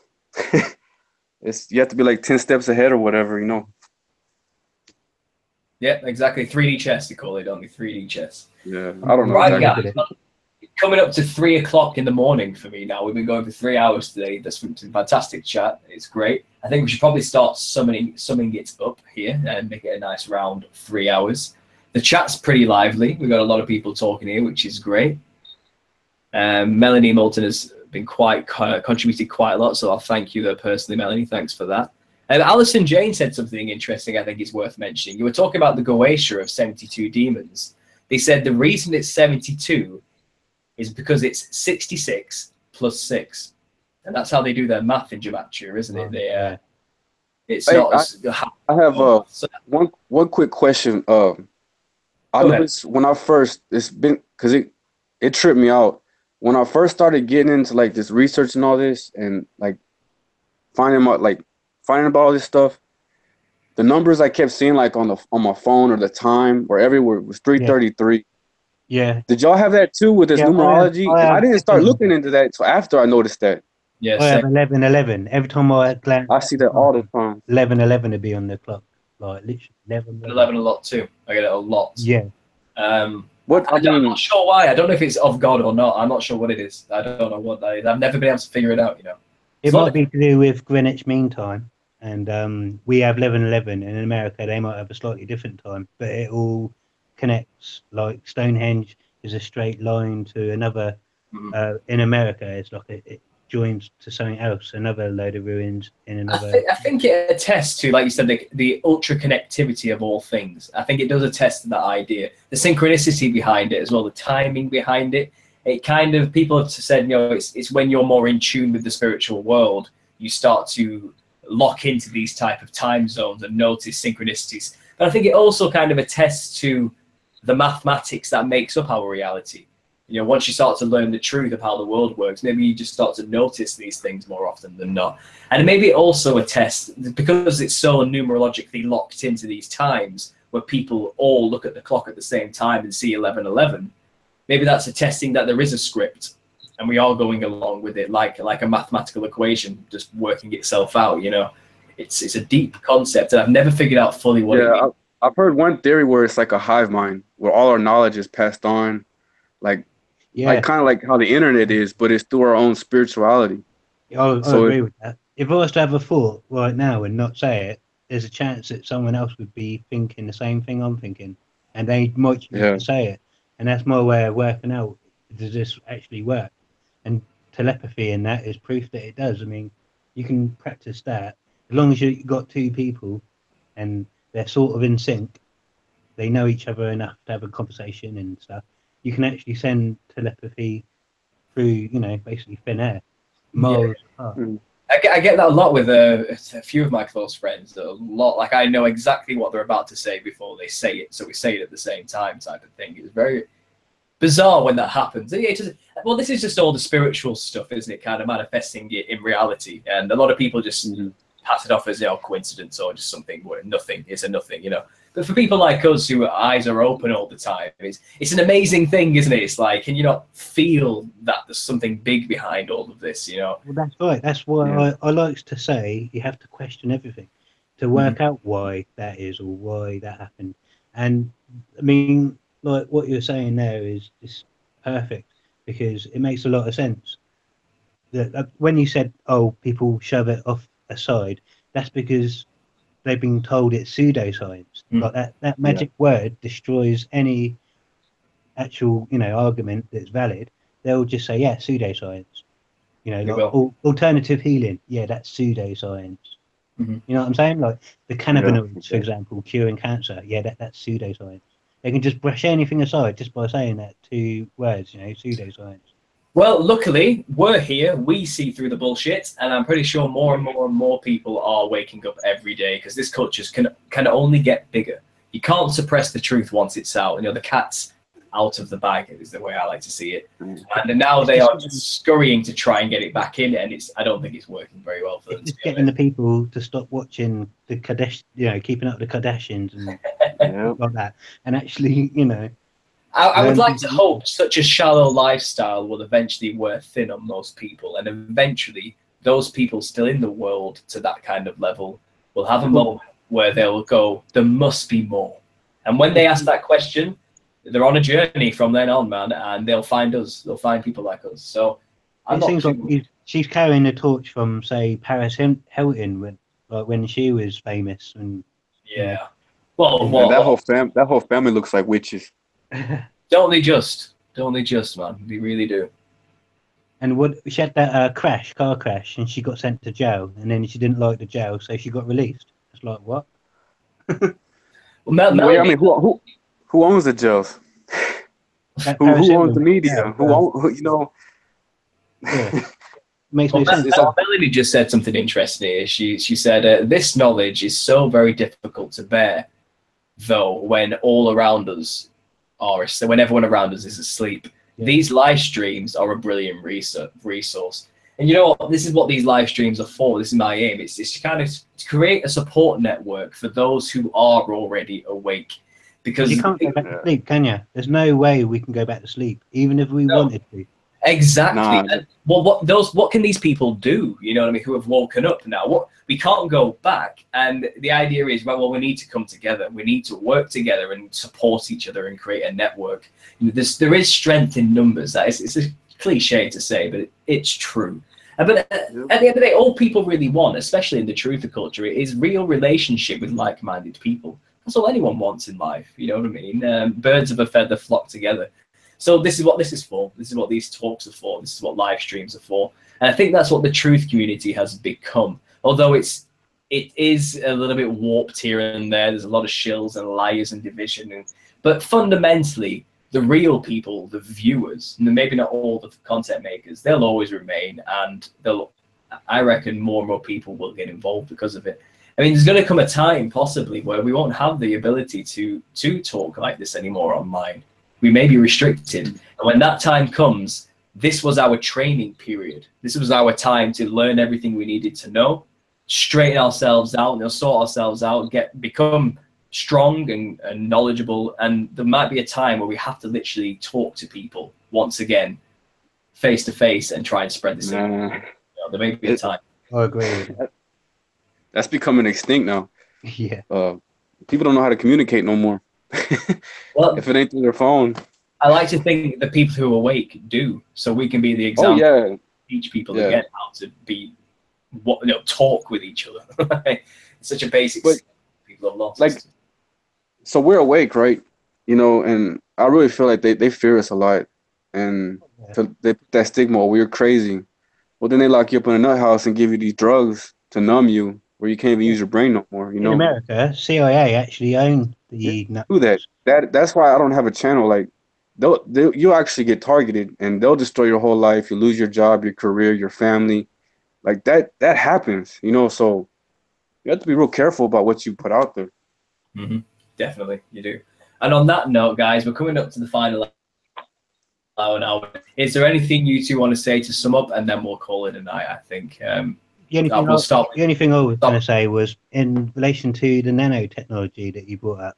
I've noticed in the computer world years ago, we all had IPv4, and in the recent years, from the last 5 to 10 years or so, they started bringing in the IPv6, and it made no sense at the time. But now, as years have gone on, it basically works out that because of the IP addresses apparently were running out, that basically IPv6 means that every single speck of dust can have its own IP address. That's just something to think about. So all right, you could literally put an IP address and attach it to a speck of dust, like nanotechnology, and that would be, you know, you can do with that what you will, sort of thing. That's insane. Yeah. Everything gets smaller and more efficient as time goes on with technology. Like I said, it gets exponential. I mean, look at the evolution of a mobile phone, this big brick with an antenna in a briefcase, which is now, you know, this ultra thin HD device. It's basically a computer in your pocket, you know, and that's or even a watch, like James Bond, you know, exactly. the Google Watch. This is better than this is something James Bond could have dreamed of having in the 70s. You know what I mean? That was far beyond what he could have imagined. Anything you want to say, John, before we finish this? Oh no, just appreciate the outlet, man. It's good to have people that relate and understand what you talk about. Without people laughing at you and looking at you like, man, this guy's crazy. You know, they're the crazy ones, aren't they? Because it gets. I get it all the time, and honestly, you know, I don't care. Call me. I've been called crazy my entire life, man. That doesn't bother me so much as it makes me sad how people are asleep and not awake, and it's like, where, you know, what are you doing? Like why am I awake? Why, you know? Crazy is you don't know you're crazy. So if anyone says, "Are you crazy?" you just say, "Oh yeah, I'm crazy." Because it's a tactic to it's a tactic to dismiss the truth. You know, just like, oh, you know, I'm gonna stay on. I don't want to take the red pill. I'm gonna stay, you know, in La La Land. And it's, you know, made up reality. Well, once you know the truth, there's a lot of responsibility burdened on you all of a sudden, and a lot of people don't want the responsibility of knowing the truth. And you know what? Maybe not everyone is meant to know the truth at the end of the day. Maybe not everyone is equipped to know the truth. I mean, I can't imagine my grandmother learning anytime soon. You know, I just couldn't see it happening. Absolutely impossible. Critical mass, maybe she doesn't need to know. I doubt she could do anything useful with the information. You know what I mean? So it's kind of these type of things. There's some people in this world. I mean, we're living in a very wild time, and our generation and the people who know how to use technology. And we're only a very small amount of people in the world who have the access to the internet. We are new. We're a new phenomena. So let's see where it's going. Let's see where this. Yeah, this is the beginning. Critical mass as well. I mean, when enough people do wake up, they've got no choice but to wake up with everyone else. It's like a cultural shift because, you know, you need that critical mass first. Otherwise, they don't want to be the odd one out. They want to conform to what they think is normal. And all the viewers, all the people who get involved in this culture right now, in this day and age, we are the forerunners of this inevitable critical mass. We are the resistance, as it were. We are the resistance, yeah, to coin it Alex Jones terminology. That's great. Well, guys, we're going to have to call it a night there. It's been fantastic. Thanks for joining me. Thanks for everyone for listening and taking part in the chat. It's always lively, never a dull moment in the chat sections of this thing. Please comment, like, and subscribe afterwards as well, because that helps get the video out there and get more views, so that's going to be good too. And yeah, nothing else to add, guys. Thank you very much. Take it easy, and God bless you all. God bless you all. When's the next stream?